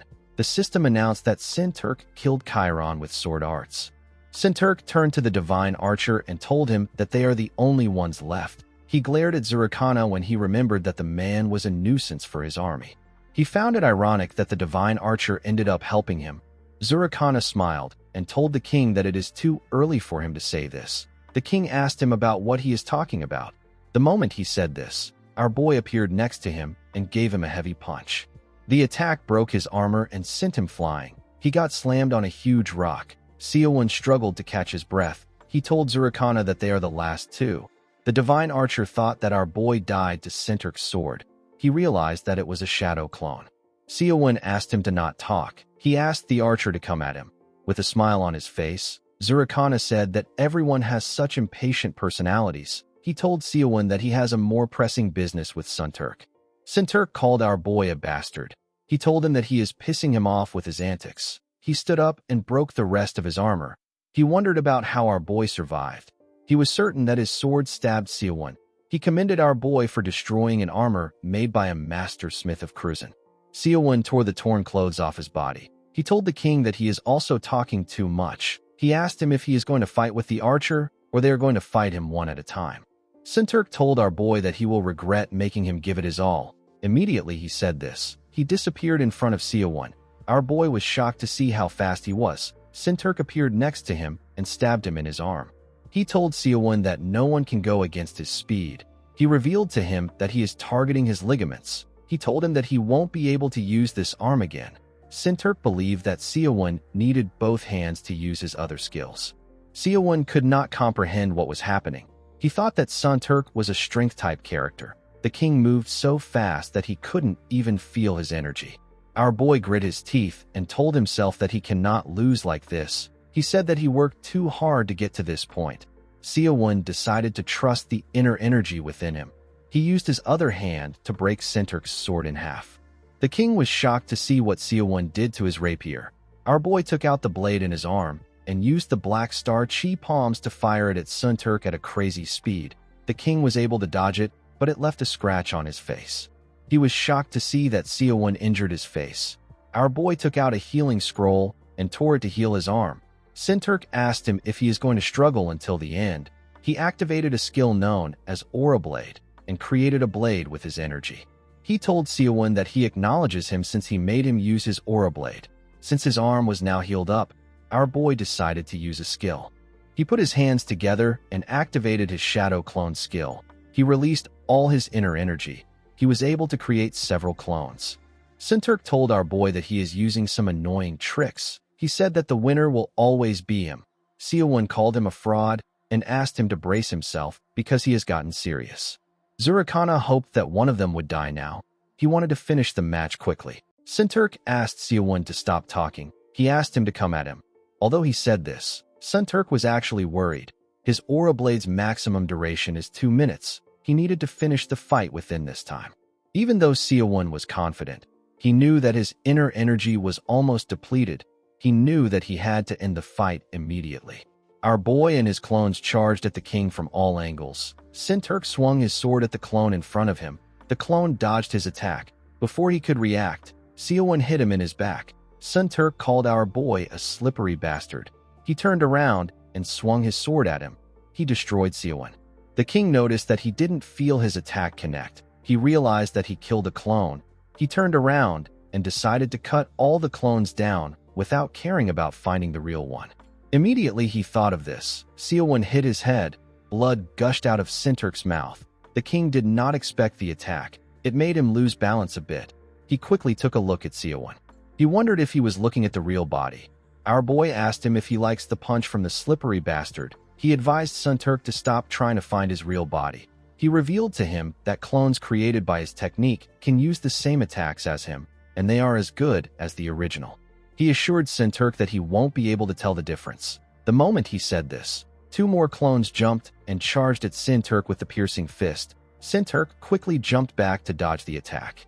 The clones destroyed the ground with their attack. While he was in the air, Sinturk raised his sword and activated a technique known as Piercing Aura. He thrust his Aura Blade at the clones at a crazy speed. The clones could not react to the attack. The king pierced their heads with his attack. He told Seowon that his clones have a poor durability. He looked around to see how many clones were left. He saw that there were only 5 people left. This means that 4 are clones, and 1 is the real Seowon. Sinturk realized that he only had 1 minute left. Zurikana watched the king as he was analyzing the situation. He didn't expect Sinturk to struggle this much. Upon realizing that he didn't have a lot of options, Sinturk turned around and called out to Zurikana. He asked him to help him. He promised to reward him with anything he wants when they return to their world. Zurikana advised him to keep his eyes on his opponent.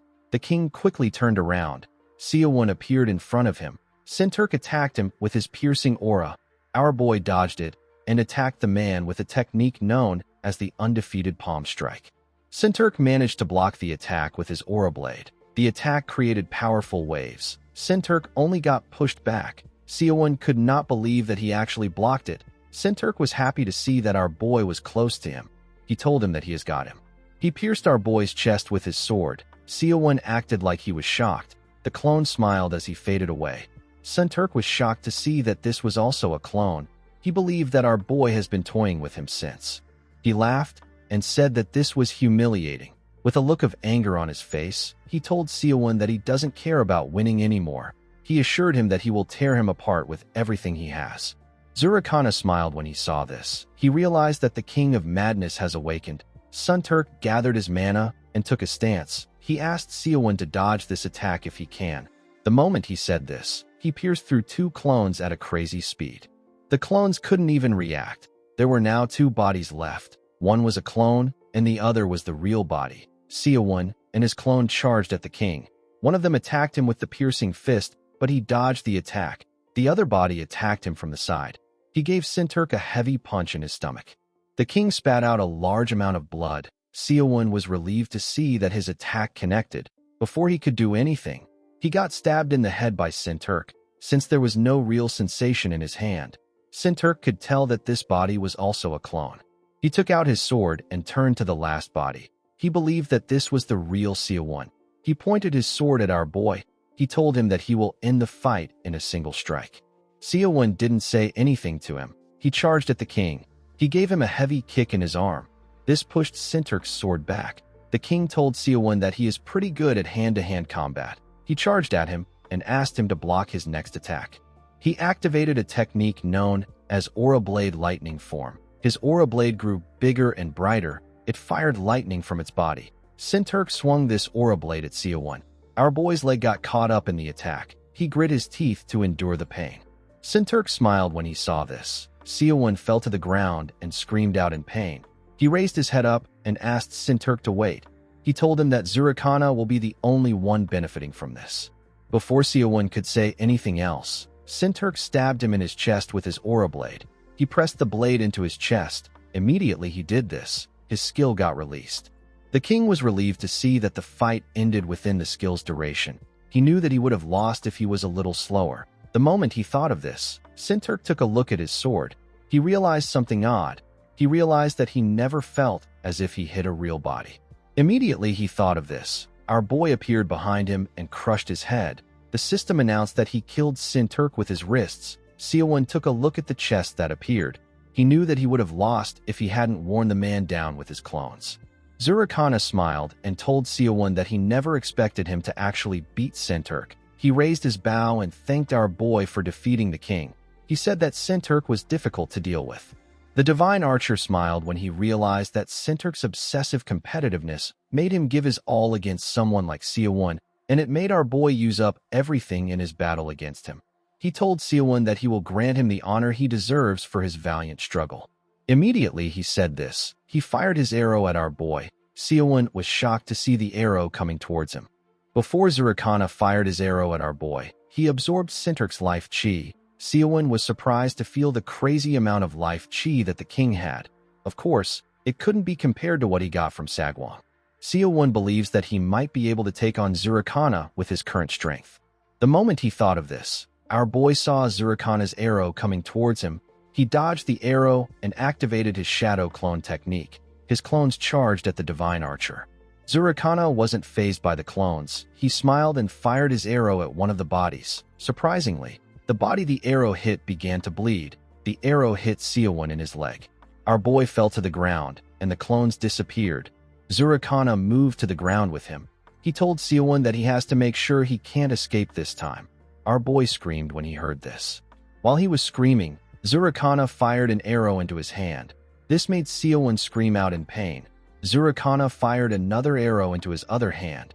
He immobilized Seowon. Our boy asked the archer to tell him how he was able to instantly figure out that he is the real one. Zurikana smiled and revealed to Seowon that he actually just made a guess. Our boy couldn't believe what he was hearing. The archer pointed an arrow at his head and commended him for reaching this point. He respected Seowon's tenacity. Our boy asked him to feed his respect to his dogs. While Seowon was shouting at the man, he stopped moving. Zurikana had fired his arrow into his head. The system informed the divine archer that he had killed Seowon with an arrow.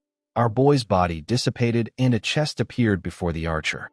The scene shifts and we see someone watching a video of Zurikana taking out Seowon in another room. It was like a live television for the person. The person watching the video was Seowon.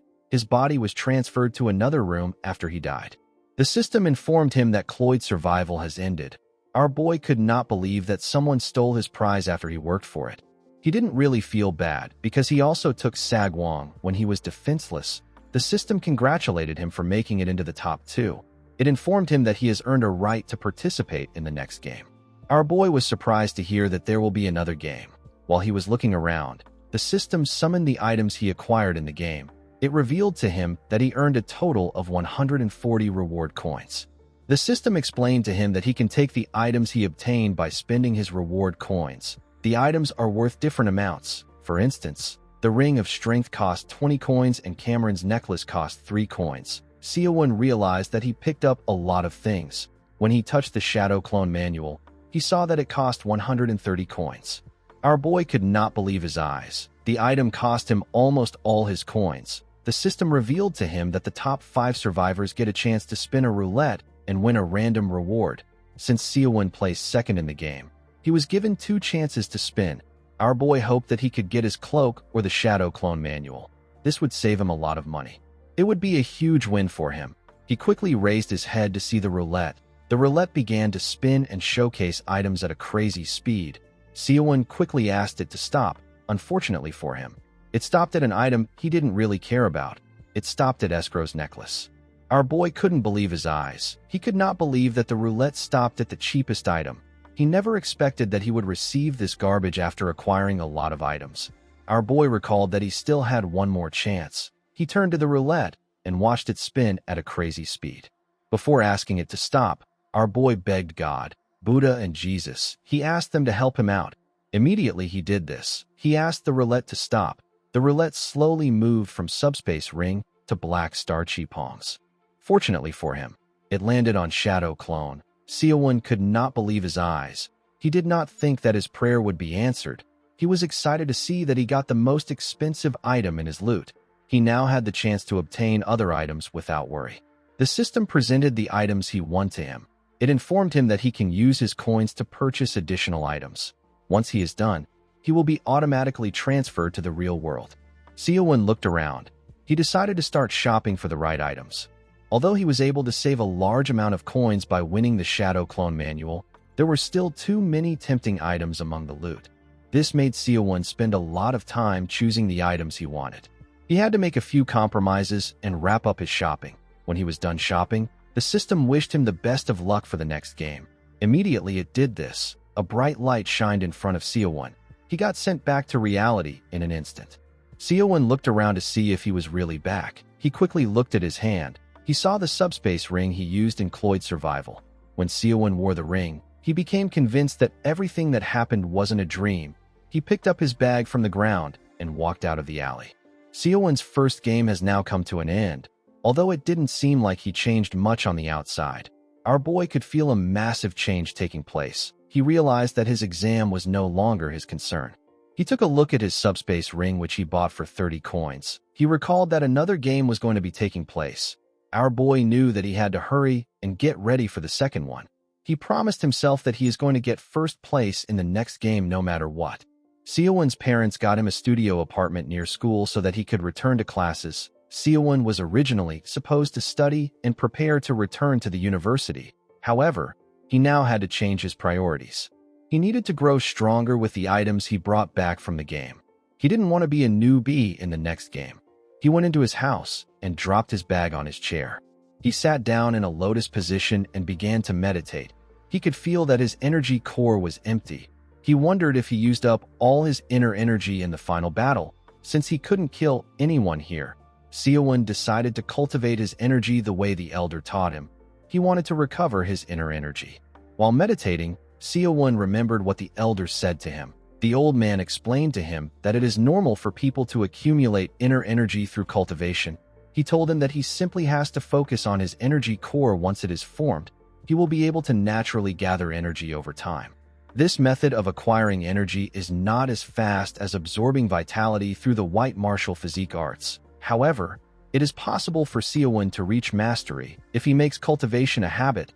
Seowon asked the elder if he will become as strong as him if he keeps training. Dokyeon laughed when he heard this. He told Seowon that he is a really bold person. He said that if a parabil walks like a stork, it will tear its legs. He was basically advising our boy not to overreach beyond his ability. With a serious look on his face, Dokyeon said that Seowon might be a humble parabil or a baby stork that is yet to take flight. After meditating for 4 hours, Seowon became frustrated. He did not understand why the amount of inner energy he has gathered is so little. He opened his eyes out of anger. The situation was quite different from what happened in the game. Seowon knew that it would take him years to feel up his energy core at the rate he is going. He decided not to waste his time. He opened his subspace to organize the items he brought back. He took out the Unstoppable Fist manual from his subspace. He wished that he had gotten a better martial art from the game. He wondered if he had to train this martial art little by little, just like his inner energy. He knew that he couldn't get stronger if he follows this method. The moment he thought of this, the system asked him if he would like to learn the technique. Seowon was shocked to see this. He couldn't believe that the system from the game works in reality. A bright light shined in his room when he accepted the system's offer. His body had absorbed the technique. Seowon raised his hand and used a clean strike. He was even able to use his leg to kick perfectly. Although he learned the martial art, the strength of the skill wasn't as strong as when his inner energy was full. Our boy put his hand into the subspace. He wanted to see the other things he had. He took out Escrow's necklace. He recalled that he got the necklace from the roulette. He remembered that the system told him that the item was made from pure gold. Seowon bit the necklace with his teeth to test if it was really gold. He was surprised to see that it was actually gold. He realized that something like this is worth 10 million won, and yet the system values it at 1 coin. He understood that he could make 100 million won if he brings back 10 more items like this from the next game. Even if it is worthless in the game, it has a completely different value in this world. Seowon took out another item in a bottle known as refined troll's blood. The item is supposed to guarantee a healthy life for a whole year for whoever drinks it. Our boy brought it back because the effect sounded tempting. He knew that he could get any amount of money he wants if he sells this to some rich terminal patient. While looking at the items in his hand, Seowon understood that Cloyd's survival could be a huge opportunity for him. While thinking, our boy felt hungry. He recalled that he only ate the tough jerky strips in the game. He forgot that he was hungry because he was cultivating. He decided to get some real food. Seowon went to a restaurant known as Grandma's Diner. He ordered a one-set meal. He was served a 5,001 meal that he considered a luxury. The one thing Seowon wanted when he was chewing on the jerky was this exact meal. When he ate a spoon of rice, he cried. It had been so long since he had plain white rice. The jerky almost killed him. The owner didn't know why Seowon was acting weird. She reminded him that he came there yesterday. She advised him not to cry because it can ruin his appetite. She told him that a man shouldn't whine. With a nervous look on his face, Seowon told the old woman that the food is just too delicious. He thanked her for making it good. The owner asked him to stop spouting nonsense. She told him that he can ask for more if it is not enough. Seowon realized that the time spent in the game and the time in the real world are completely different. After he was done eating, he thanked the old woman for the meal. The owner asked him to stop whining. She asked him to come again. While on the road, Seowon wondered about when the next game will start. He wanted to gather more inner energy before that time. While thinking, our boy recalled that he brought back something. He equipped the Ring of Strength. He wondered if it works in the real world too. The moment he thought of this, he felt a sudden rush of energy. He decided to test it by jumping.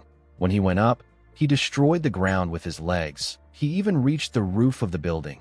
Our boy was shocked to feel power overflowing in his body. He quickly moved back down and landed gracefully. He hoped that no one saw him. He knew that things will become tedious if a video of him spreads online. Our boy returned back to his house. He wanted to gain more inner energy before he used his next item. He decided to just use it now. He put his hand into his subspace and brought out an item known as the Elixir of Insight. He bought this item for 50 coins. It is the most expensive item that he bought. Seo-won recalled that he couldn't move for 3 hours and his insides were on fire when he was absorbing the potion. He was a bit hesitant to take it. He eventually opened the bottle and poured it into his mouth. The moment he swallowed it, he felt something. The bottle fell from his hand and a bright light shined from his body. Our boy screamed out in pain. 3 hours later, we see steam coming out of Seo-won's room. A woman told someone that she has tried opening her neighbor's door, but the handle is too hot to hold. The person told the woman that she should have called the fire department if it was this hot. He told her that she shouldn't have called the police. The old woman revealed to the officers that there wasn't any actual fire. She said that it was just hot. One of the officers advised the woman to just leave the room alone. He said that the tenant might have just turned up the boiler by mistake. The old woman told him that it is more than that. The officer decided to just check it out. When he placed his hand on Seo-won's door, he quickly removed it. He was shocked to see how hot it was.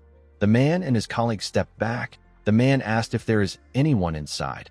He said that he is with the police. He asked our boy if he is okay. He told him that they received a report. He asked Seo-won to open the door. He told him that they are there to help. Our boy pressed the handle and opened the door. The officers and the woman were surprised to see this. The officer revealed to Seo-won that they received a report that said that there might be a fire. While breathing heavily, Seo-won told him that he was just a bit feverish. He said that he has turned down his boiler. He asked the man to tell him why the police would come to a fire instead of the fire department. The man explained to him that the police still has to respond when there is a complaint. He asked Seo-won if he should call an ambulance for him. Our boy assured him that he will be fine after resting a bit. The officers decided to leave since our boy said that he is fine. The other officer asked the old woman not to call them for things like this again. He explained to her that they can get in trouble for responding to things like this. The woman told him that she was really shocked. After they left, Seo-won closed his door and fell to the ground. He could not believe that he nearly died. The elixir's energy boiled up like fire. If it weren't for the white martial physique arts, Seo-won wouldn't have been able to handle it. Our boy now understood that there is a risk when using the items in reality. While he was thinking, he decided to see the amount of energy he got. He raised his hand and barely moved it to use the undefeated palm strike. With the simple swing of his hand, Seo-won sent everything around him flying. When he took a look at the damage he caused, he realized that he needed to sell some of his items in order to buy things. The next day, we are taken to an outdoor training ground.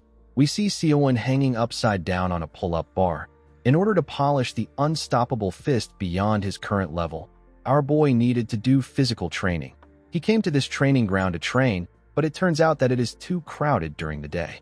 Our boy decided to come back later and train after sunset.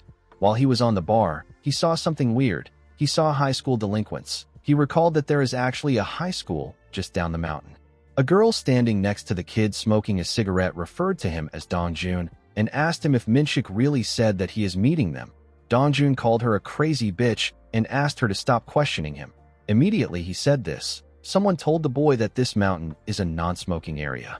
The old man told the boy that it doesn't make sense for him to smoke as a student.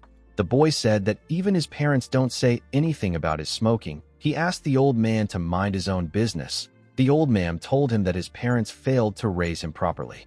Dongjun was annoyed to hear this. He couldn't believe that some random old man was judging him. Seo-won noticed that the boy's friends slowly gathered around the man. The boy raised his hand and told the old man that he is going to get his ass kicked. Before he could do anything, he got a kick on his face. He slammed his face on the ground and hit the trash cans behind him. Seo-won told him that he can't punch an old man just because he is rude. Immediately he said this. The other students turned to the side to meet the boy known as Minshik. Minshik called Seo-won messy hair and asked him if they haven't met before. The huge high school boy asked Seo-won if he wants to die. Our boy realized that things have become a lot more complicated than he wanted it to be. Minshik asked Seo-won if he was the one who beat up his brother. Seowon explained to him that his brother was the one who did something wrong. He told him that his brother showed no respect to the elderly.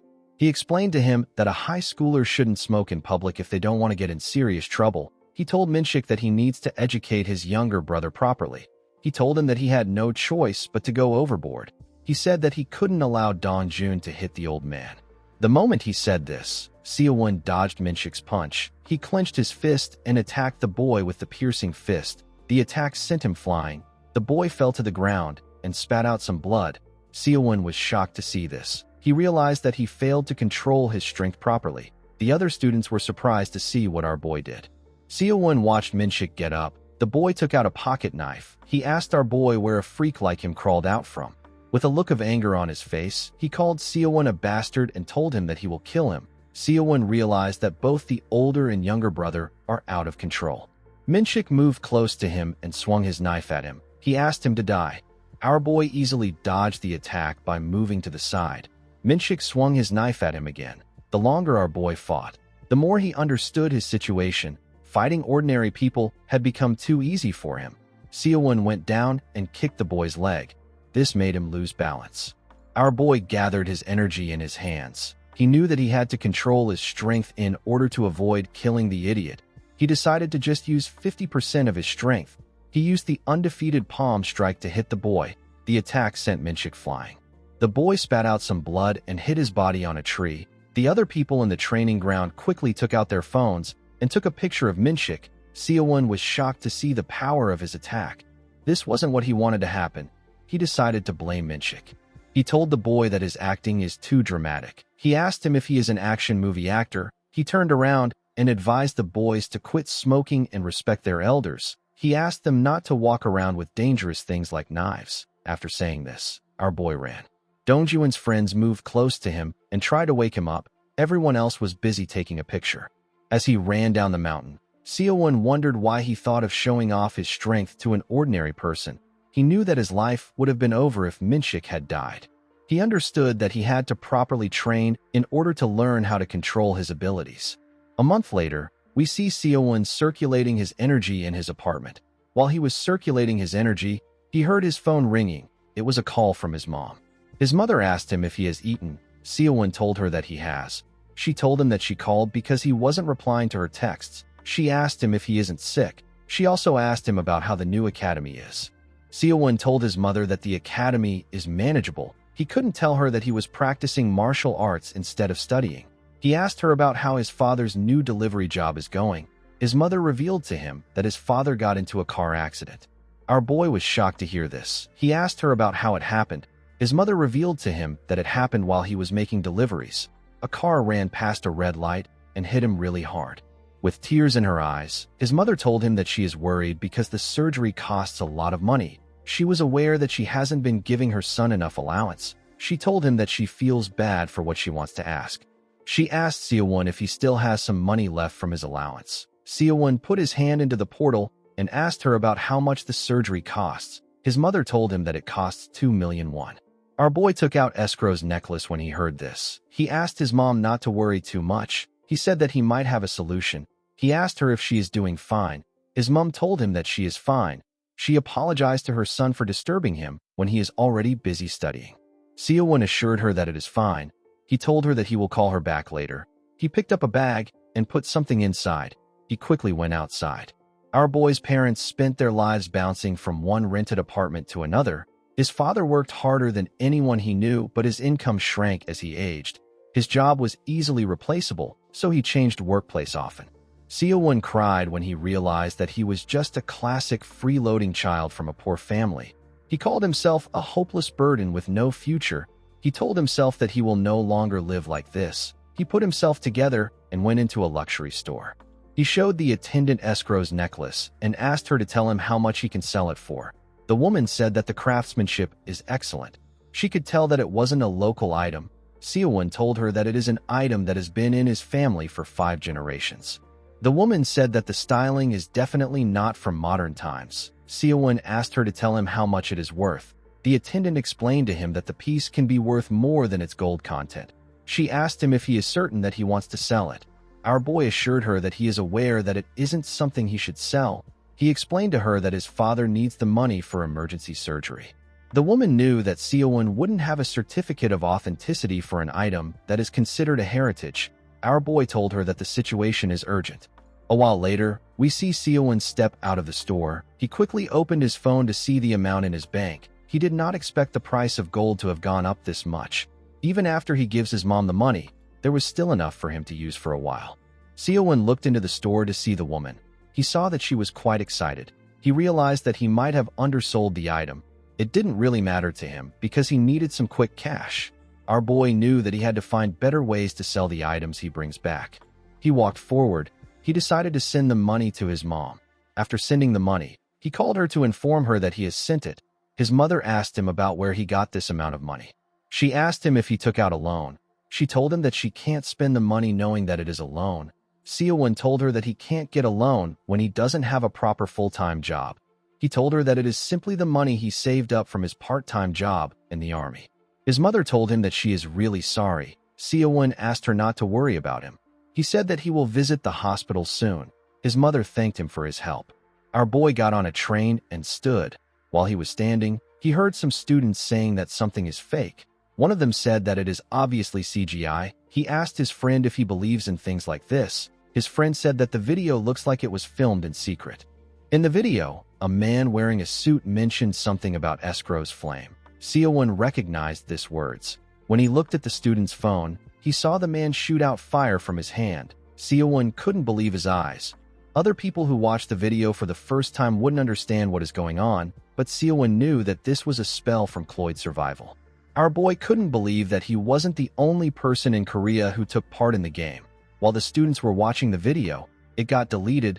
The owner of the phone said that the video has been getting uploaded and deleted for a while. His friend told him that the person who uploaded the video must be crazy. At this point in time, our boy was not aware of the consequences of someone else having access to the opportunity he had. The scene shifts, and we are taken somewhere else. We see a blonde man receiving a call. The man said that he will make sure something never happens again. He said that they will cut off the internet access across the country if they have to. A bunch of men in suits stood in front of the man. The blonde man apologized to his superior. He assured the person that they will take care of the issue immediately. After saying this, the man ended the call.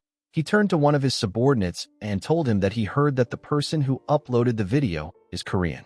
He asked his subordinate to tell him what happened. The man explained to him that the number of survivors has drastically surged recently. He said that it is almost impossible for them to keep track of all the survivors. The blonde man grabbed an ashtray and threw it at his subordinate's head. The ashtray wounded the man's head. The blonde man asked him about why the number of agents haven't increased when the number of survivors did. The man fell to the ground and covered his injury with his hand. The blonde man ordered him to find and bring in the attention-seeking man. The man said that he will do it. The blonde man asked him to stop his bleeding. He told him that he will kill him if he gets his blood on his carpet. A man with a healing ability quickly moved close to the man and applied his ability to the injury. The blonde man wondered if the weaklings in front of him can even catch the survivors. He told his subordinates that he is already having enough headaches dealing with the free bears. He asked them to move if they understand. They all accepted the man's order. In the next scene, we see Seowon running in a forest at night. After the first game, our boy has been training at night when no one can see him. He has been doing this for 2 months. He has gathered a sufficient amount of inner energy, and he has become accustomed to using it. While running, Seowon jumped and activated his shadow clone technique. He created a single clone. He and the clone used the spatial strike of the unstoppable fist. Our boy was having issues with the shadow clone technique. He could only summon one shadow clone with his current inner energy, and the duration wasn't very long. As Seowon ran deeper into the forest, his clone chased after him. He and his clone attacked each other. Their fists clashed and released some energy. While our boy was breathing heavily, his clone disappeared. He fell to the ground. He realized that this was his limit. He recalled that he had no issues controlling 8 clones when he was fighting Sunturk. He wondered why he couldn't use his ability to its fullest potential. He wondered if he used too much inner energy in his last fight. His Dantian was in a pitiful state. He stood up and told himself that there is no point in sulking. He decided to go home and cultivate more. He felt hungry from training. He wondered about which food he kept in his subspace. Before Seo-won could open his subspace, he got dragged into another world. He saw different warriors like last time. Some of them seemed confused. They were all speaking different languages. Seo-won noticed that a few people looked as confused as he did before. He couldn't believe that he was just getting invited into another game after 2 months. The system appeared in front of him and thanked him for participating in Cloyd Survival. The huge knight statue announced that he will begin the tutorial explanation. Seo-won recalled that the tutorial was skipped last time. He smiled when he realized that there are more beginners in the game this time. While looking around, he saw someone sitting on the statue. He noticed that the person was wearing a uniform. He was certain that this was a high school student. Seo-won did not expect to see someone from Korea participating in the game. The boy stood up and looked around. Seo-won ignored him. He believed that the boy was trying to aura farm for attention. He felt like high schoolers were always doing too much. He could tell that the boy had played this games before. He hoped that the boy wasn't a monstrously strong bastard like Sagwon. While he was thinking, the system announced that the game will commence with 200 players. The game will have the lowest difficulty. The players were asked to get into the top 200. It will take place in the Valley of Cantris. Rewards will be distributed starting from rank 20. Seo-won did not like the game. If 200 people pass and 200 people are participating, there is no risk of failing. Since there was no risk of failing, Seo-won decided to play like a psycho. After the statue explained what he already knew, something very surprising was announced. The system announced that the game is a duo game. Seo-won was surprised to hear this. He didn't know why it wasn't a solo game. The statue advised the people to find someone they like and conduct a duo registration. He said that the game will continue until one team is left alive. Even if one player lives till the end, both players in the team will be rewarded. The statue told the players that they will be forced to play the game solo if they don't create a team in 5 minutes. Seo-won believed that the game became a duo game because there are more people in this game than last time. He noticed that everyone there were just meeting each other for the first time. He wondered about what they believed in to form a team. He knew that he could get a deadweight as a teammate if he chooses wrongly. He remembered the boy from earlier. Since he didn't look like a beginner, Seo-won believed that he would be useful. When he turned to the statue, he saw that the boy was gone. Our boy didn't know when he moved. He wondered if he already went to find a teammate. Our boy decided to form a duo with anyone. He walked up to a knight and asked him if he would like to form a duo with him. The system informed him that the knight is already in a duo. Seo-won quickly went to meet another person. The system told him the same thing. All the people around him were already in a duo. Our boy was certain that there were people who haven't found a duo. Unfortunately, he didn't know how to find them in this crowd. While he was looking around, the system announced that Cloyd Survival will be starting soon.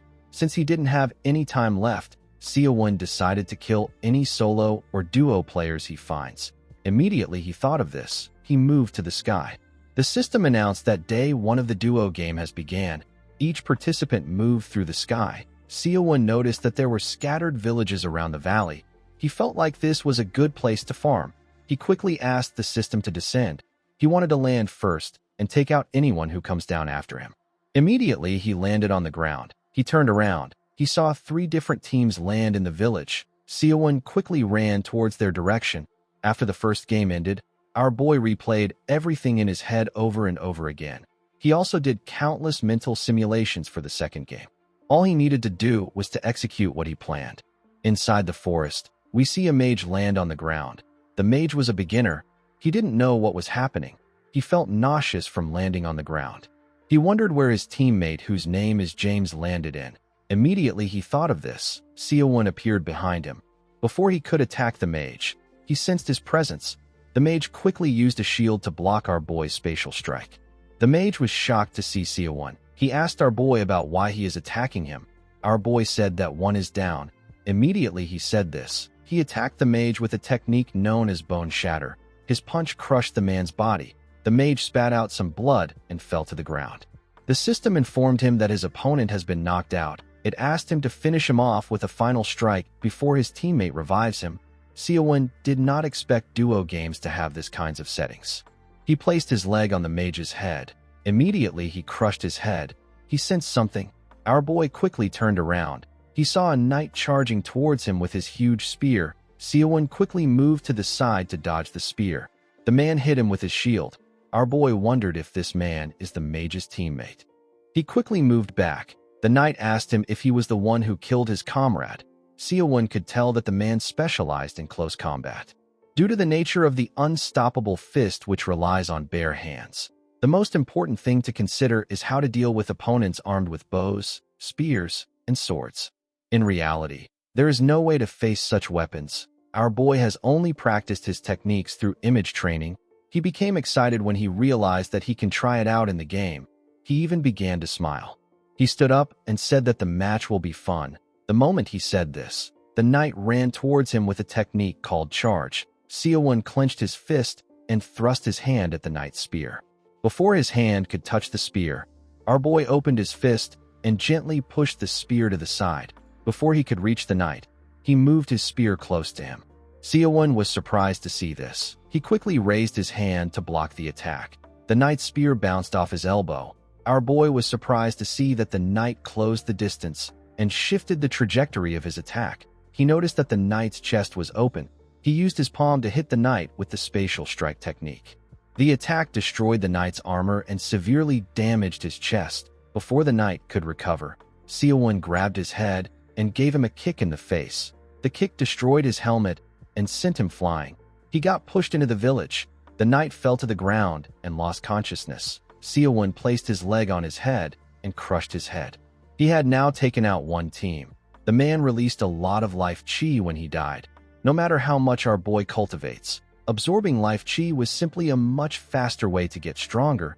Seo-won realized that there are 4 more people in the area. The moment he thought of this, something flew towards him. Our boy quickly bent his head to dodge the thing. It was an arrow. He raised his head up to see where the arrow came from. He carefully tried to trace the trajectory of the arrow. There were several houses in front of him. Our boy told himself that the arrow must have come from the houses on the side. Immediately he thought of this. He saw another arrow appear in front of him. He was shocked to see the arrow. He quickly bent his head.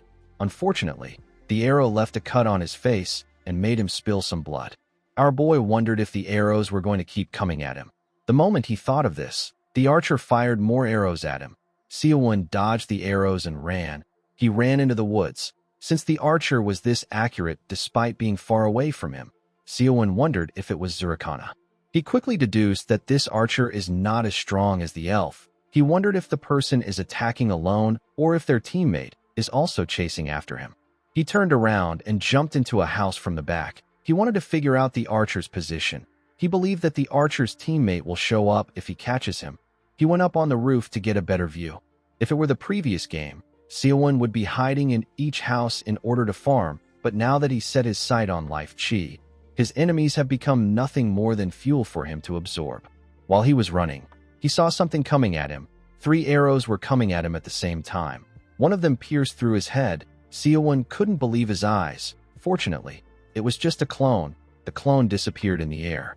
The archer watched this from the window of one of the houses. He did not understand what was happening. He was certain that he hit our boy. He did not know how he vanished. The moment he thought of this, someone kicked him in the face. He spat out a large amount of blood. The person turned out to be Seo-won. Our boy gave the man a kick that sent him flying. The man slammed his back on the door. Seo-won landed on the ground. He noticed that he couldn't see the archer. He was certain that he hit the man. He did not know where the man disappeared to. Oddly enough, the archer was right in front of him. He picked up his bow and moved past Seo-won. The moment he did this, our boy realized that the man could be using the night cloak. The archer jumped out of the house and turned to fire his arrow at Seo-won's back. Before he could do anything, our boy looked down and saw his shadow. He quickly dodged the attack by moving out of the way.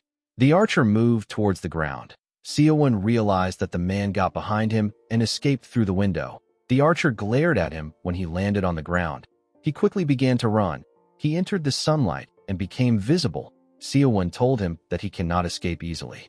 Immediately he said this. He jumped out through the window and ran after him. While the archer was running, Seo-won landed in front of him. The man was shocked to see him.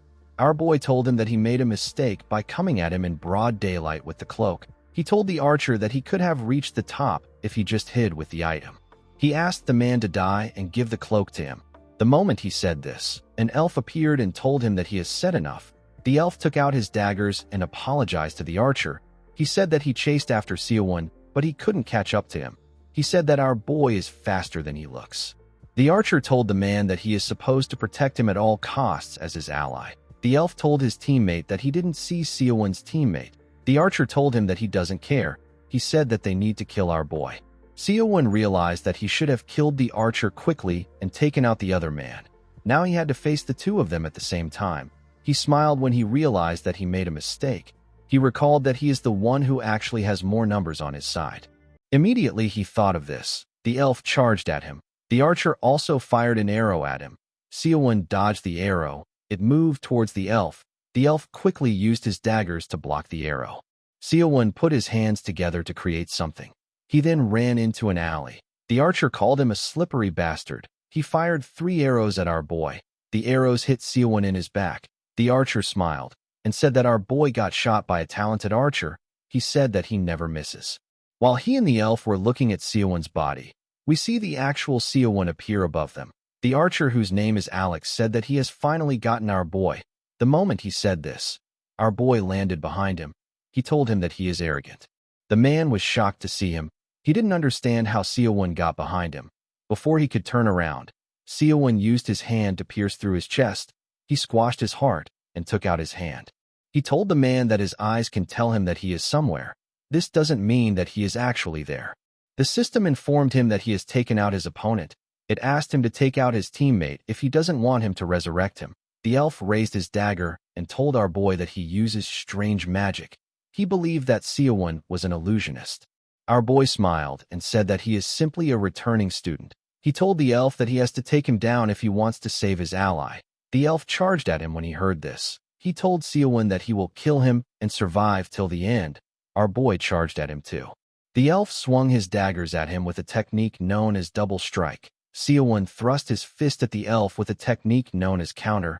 In order to use counter, our boy needs to close in and aim straight for his opponent's shoulder. Before his hand could reach the elf's shoulder, he used his other dagger to quickly land a cut on his arm. Seowon was surprised to see this. He didn't expect the elf to be so fast. The elf moved past him and landed a cut on his ribs in an instant.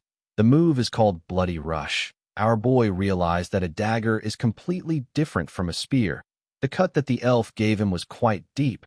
If he hadn't covered himself with his inner energy, the attack would have sliced through his arm and the rest of his body. The elf found it strange that his daggers didn't cut as deep as he predicted. He believed that Seowon must be using some tricks. He said that it doesn't really matter. With a smile on his face, he told our boy that his neck is next. Immediately he said this, he charged at Seowon. Our boy wondered about what he should do. Counter was the best technique he could use against this elf, but he didn't know how he was going to counter the elf's movements. The moment he thought of this, he realized that there is no penalty for failing in this game. Seowon closed his eyes. He decided to try something else since there was no risk of failing. Instead of following the elf with his eyes, he decided to try feeling his energy and killing intent. Our boy's energy carefully moved around him. He told himself that he cannot achieve first place if he can't even overcome this. This version of Seowon, who practiced methods of using inner energy for 2 months, is not the same person who struggled after learning about inner energy from Dokkan for the first time. In fact, Seowon is one of the very few people who has a rare talent for using inner energy. Our boy carefully moved with the energy he was feeling. He ended his movement by pressing something on the ground. When Seowon opened his eyes, he saw that he was on top the elf, and he was pressing his head to the ground. He had fully restrained the elf. Our boy could not believe his eyes. The elf grit his teeth and asked Seowon to tell him how he blocked his ultimate attack so easily. Our boy wasn't listening to him. He could feel that he had broken through a wall in his cultivation journey. He put himself together and used his hand to squash the elf's head. The system informed him that he killed Carl Jr. with brute force. There were now 196 players in the game. He stood up and absorbed Carl's life chi. He opened the 2 men's boxes and took out the items they had. He took out a healing scroll from one of the chests. The system asked him if he would like to use the healing scroll. Seowon said that he would. He wanted to heal and continue farming. After getting healed, our boy took a look at something and asked himself about why he always gets worked up and messed things up. He was looking at the night cloak which Alex possessed. The cloak was now damaged. The system informed him that the night cloak has lost its function.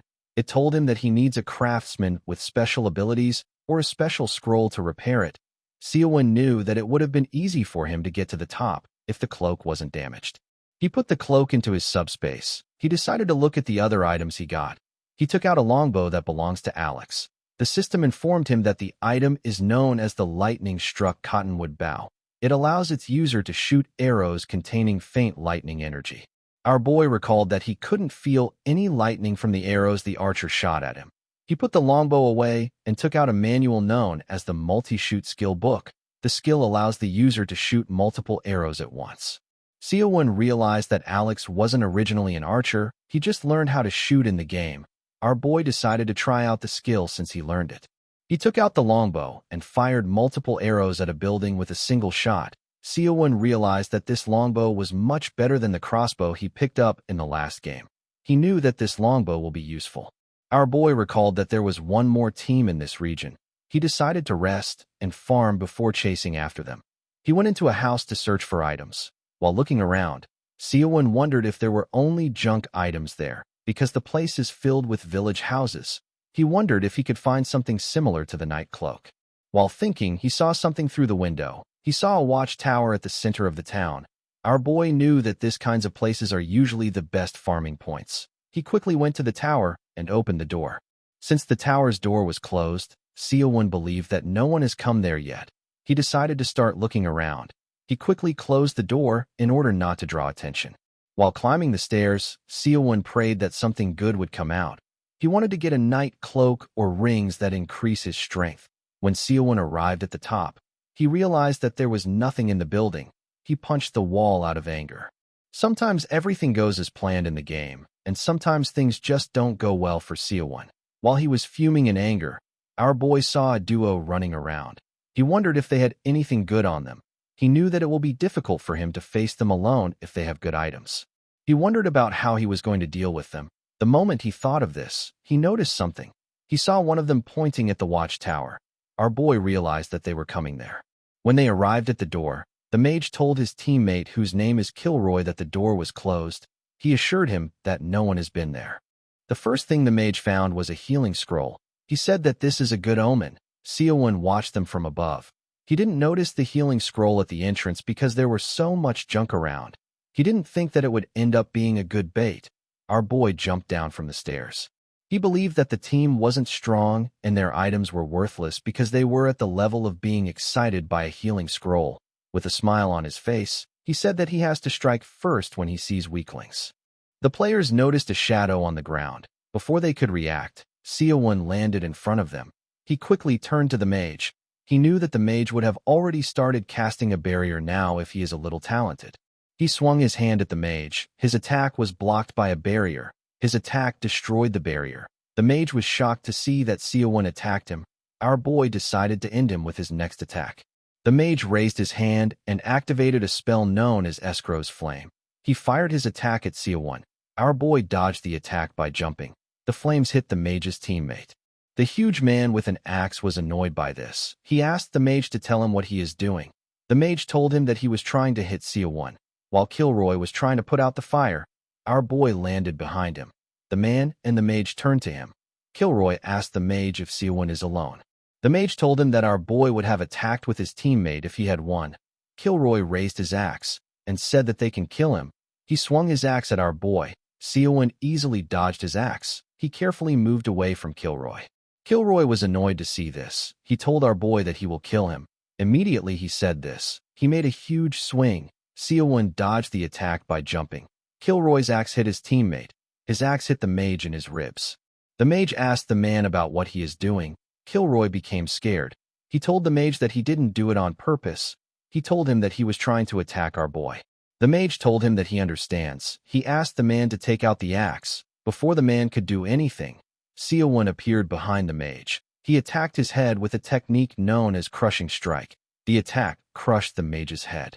Our boy thanked the warrior for letting him get the last hit. The warrior was annoyed to hear this. He believed that Seowon was mocking him. He ordered his armor to come off. Immediately his armor came off. The man's body grew bigger. Seowon wondered if Kilroy had a weight debuff on his armor. The man looked like he was a strength-type player. Our boy wondered if he will be a little faster now. Kilroy swung his axe at him with a technique known as smash. Seowon jumped and dodged the attack. The warrior's axe destroyed the ground. The warrior quickly raised his head up to see Seowon. Our boy attacked him with a bone-shattering technique known as straight kick. He hit the warrior in his neck with his kick. The kick heavily injured the warrior, but he was still able to move. He told Seowon that he can't stay in the air forever. He told him that he still has to step on the ground. Immediately he said this. He swung his axe at Seowon while he was in the air. His attack went through our boy and destroyed a small part of the watchtower. Seowon had to admit that Kilroy's strength is remarkable. He disappeared in midair and landed on the ground. The attack didn't touch him at all.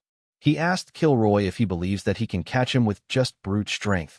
The warrior told Seowon that he wants to see if he will run his mouth after he is dead. The moment he said this, he swung his axe at our boy. Seowon bent his head to dodge the warrior's axe. He quickly attacked him with the piercing fist. Kilroy blocked the attack. He said that a worm like our boy will squirm when someone steps on him. While he was talking, we see the real Seowon behind him. The Seowon that landed in front of the warrior was a clone. Our boy turned around and asked the man to keep fighting his clone. He called him a stupid bastard. He walked out of the tower. When he got outside, Kilroy heard his footsteps. He was surprised to see that Seowon was outside. He wondered about when he got there.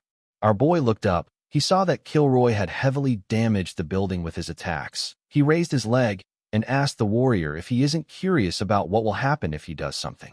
Immediately he said this. He kicked the wall with a large amount of strength. The warrior asked him about what he is doing. He asked him if he doesn't know that there is someone else inside. The moment he said this, he turned around and saw Seowon's clone slowly fading away. Kilroy quickly begged our boy to save him. Seowon turned around and let the building crumble on Kilroy. The destruction caused a large explosion. Immediately he got out of the dust. Seowon wondered if he will be awarded the kill since he didn't directly kill the man with his hands. He killed the warrior this way because he thought it would be fun, but it doesn't benefit him if he doesn't get the kill. Our boy called himself an idiot. After the dust cleared up, the system announced that there are now 194 players. When Seowon moved close to the rubbles, the chests appeared in front of him. He found it interesting that the chest appeared separately from the corpses since there was no space for them to spawn near the bodies. Our boy knew that he would have wasted the whole day digging around to find the chests. He decided to start looting. He took out an item known as Glove of Strength and wore it on his hand. The glove slightly increases the wearer's strength. This glove was the only useful item Kilroy had. When Seowon opened the mage's chest, he was shocked to see what was inside. There were even items that he hadn't seen before. He got a magic explosion scroll. The scroll can be detonated using magic. He got an item known as Cursed Brooch. He also got a Philosopher's Stone and a fragmented secret manual.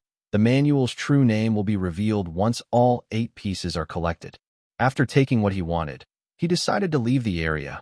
He was aware that he had caused a lot of commotion in this place. He wore a robe known as the Mage's Robe. The item blocks wind and rain, but it offers no defense. Seowon took a look at a map. He noticed that the restricted zone is starting to close in. He knew that there will be a few people that have made it to the other side by now. He decided to check the center of the map and head over to the other side. He checked the rest of the houses for items, but there was nothing worth taking inside. He decided to move on in order not to waste time. The center was quite far. However, since our boy had gotten used to using chi, he traveled at a much faster pace than he did in the last game. While he was running, the system informed him that he has entered a monster spawn zone. It explained to him that there are specific zones where monsters appear on certain maps. It told him that the types of monsters that appear vary widely. It informed him that boss monsters appear in certain maps. If our boy is able to successfully hunt the boss monster, a special item will be dropped. Seowon realized that he will have to face more things other than werewolves. He wondered why the system never told him about this in the first game. The system revealed to him that there are also buff monsters in the game. Buff monsters grant players special buffs for a limited time. After hearing the system's explanation, Seowon looked around. He realized that he is almost at his destination. The moment he thought of this, he heard a loud sound. He quickly covered his ears. He wondered if it was a monster. In another part of the forest, we see 2 players standing in front of some monsters. Some of the monsters were flying while some were on the ground. The mage told the swordsman that he will tie the monsters down. He told him that they need to fight as defensively as possible. The The swordsman thanked the mage for his support. He charged at the monsters. While they were fighting, our boy watched them from afar. He did not expect to see a mage and a martial artist fighting together. He raised his longbow and said that he will start things off by taking one of them out. Immediately he said this, he fired his arrow at them. Before Seowon's arrow hit the man, the mage used lightning to push away the monsters around him, and the swordsman used a technique known as 7-star sword art to tear through them. The mage created ice shards with a spell called Ice Lance and fired it at the monsters. The swordsman said that there are a lot of monsters, but they are almost done. He told his comrade that they should be able to get a good reward. He suggested that they finish the battle well. After saying this, he charged at the monsters. The mage continued firing at the beasts. He wondered if he will be able to handle the beasts in front of him. He uses a lot of mana every time he kills one of them. The moment the mage thought of this, an arrow hit his barrier. His barrier was able to stop the arrow, but it got heavily damaged. The mage was shocked to see the arrow. He quickly informed his teammate that someone is trying to ambush them. He said that someone is targeting them. He turned to the swordsman and told him that they need to leave the monsters and fight their attacker. The man declined his request and told him that they are almost done with the monsters. The mage was annoyed to hear this. He told the swordsman that someone is about to take them out. He asked him to stop spouting nonsense. He suggested that they get out of there immediately.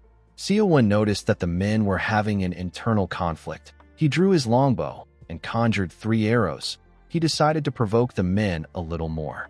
He fired his arrows at them at a crazy speed. The mage was shocked to see the arrows coming at them. He quickly informed his teammate that another arrow was coming towards them. He created an ice wall to block the arrows, but they pierced through them. His teammate informed him that he needs to cast another barrier immediately. The mage grit his teeth and told the swordsman that he doesn't have to tell him this. He raised his hand and casted a spell known as escrow-style barrier. He told the swordsman that the barrier would shatter again if Seowon fires at them with the same level of destructive power. He told him that they need to run. The swordsman beheaded a monster and told his teammate that they will lose the reward for slaying these monsters if they run off now. He said that this loss will be too big. He said that they need to finish up quickly before moving. The mage was annoyed to hear this. He reminded the man that the barrier won't be enough. He raised his staff and casted a spell known as escrow-style defensive wall. Immediately he did this. The earth rose up from all angles and covered them. Only the ceiling was left open. The wall kept them away from Seowon's vision. The swordsman was annoyed to see what the mage did. He asked him about why he did this. Seowon realized that a mage must have created this wall. He felt like the wall was actually working in his advantage. He ran towards the wall. Inside the wall, we see the mage explaining to the swordsman that it is better for him to do this than to waste mana casting barriers. The swordsman told him that they can't figure out their enemy's location now. The mage assured him that their attacker won't be able to get over the wall. The swordsman grabbed him and asked him if he is trying to announce their location to the enemy. The mage became nervous. He told the man that he has to wait until the wall disappears. While they were talking, a monster charged at them. The swordsman beheaded it with a single strike. The mage was shocked to see this. The swordsman told him that they will go their separate ways if he does something this stupid again. Immediately he said this. He asked him to look up. The 2 players saw some arrows coming at them. They were able to dodge the arrows. The swordsman explained to his teammate that a wall like this is useless against a siege weapon like a longbow. The mage now understood why he was angry. The swordsman asked him if he can't get rid of it immediately. The mage told him that it will take about 5 minutes. Outside the wall, we see Seowon open his subspace and take out a scroll. He took out a magic explosion scroll. The scroll explodes 10 seconds after use. He put the scroll on an arrow. The system asked him if he will use the item. Seowon accepted the offer. He took a stance and started counting down. He fired the arrow at the 5th second. He watched it as it went over the wall. The players were surprised to see that our boy only fired 1 arrow. Unfortunately for them, the countdown was over. The arrow released a bright light. The swordsman was shocked to see this. Before he could do anything, the arrow released a large explosion that destroyed the wall. Seowon was surprised to see how large the explosion was. He didn't expect the scroll to be this effective. While he was looking at the fire, a snake monster charged at him. Seowon destroyed it with a punch and asked it to shut up. Some minutes later, we see the mage lying on the ground. The swordsman dug himself out of the rubble. He grit his teeth out of anger and called the mage a dumbass. He He couldn't believe that he almost died a meaningless death because of the mage. The moment he thought of this, the man saw something shocking. Seowon was pointing an arrow directly at his head. Our boy asked him about how he is doing. He told him that he got an easy win thanks to his mage voluntarily caging them up. The swordsman laughed and said that having an eye for choosing a good teammate is also a skill. He said that he has a long way to go. He gently smiled and closed his eyes. Seowon fired an arrow through his head. His body dissipated and a chest appeared. Due to how the swordsman's chest appeared immediately, Seowon deduced that the mage must have died in the explosion that took place earlier. When he opened the chest, he found a book known as the 7-Star Cultivation Art Manual. It is a cultivation technique that is the foundation of the 7-Star Sword Art. Our boy was able to get the man's sword art, footwork, and a whole complete set of martial art. The system asked him if he will like to replace the white martial physique arts with the 7-Star Cultivation Art Manual. Seowon declined the offer. This cultivation technique was useless to him. Fortunately, not all the items were useless. He got an item known as Tokar's Ring. It is a ring that greatly increases a person's magic resistance. Seowon wondered if the swordsman was able to survive the explosion because of the ring. After he was done looting, he went to check for the mage's chest. He found the man's chest in the rubble. Seowon picked up a necklace from the chest and smiled. He couldn't believe that he finally got another escrow's necklace. The item had no special ability. It was just pure gold. Our boy also got a grimoire known as the Ice Lance Grimoire. The grimoire can be learned by 4th circle mages and above. It allows the user to freeze his target and deal damage. Seowon knew that this grimoire was too high-tiered for him to learn. While he was looking at it, he noticed that some monsters were coming close to him. Some minutes later, we see our boy standing in the middle of the monsters' bodies. He couldn't believe that the two players were struggling with these monsters. Immediately he thought of this. He saw something on the ground. He saw some bags on the ground. He wondered if it was a reward for hunting the monsters. When he picked up a bag, he saw an item known as Tears of Lamia and a necklace known as Tyron's Necklace. The Tears of Lamia is used as a material for various magic experiments. It is also used for crafting items. Tyron's Necklace slightly increases the user's agility. Seowon liked the necklace, but he didn't know what to do with the other item. The scene shifts, and we are taken to a house. We see Seowon circulating his energy. While circulating his energy, he wondered if the boss monster of this game can give him a buff that is so big that it can change the entire course of a battle. Seowon believed that he needed to kill a boss monster as soon as possible. He realized that there were two things he needed to know if he was going to face the boss monster. He wanted to know if he was strong enough to face the boss monster, and if there are other players who are thinking the same thing as him. The next day, we see Seowon looking at the player count. He saw that there were 139 players left. He saw that 60 people died on the first day. Seowon was able to get 8 kills out of this 60. He decided to move towards the marker he placed earlier at the center of the map.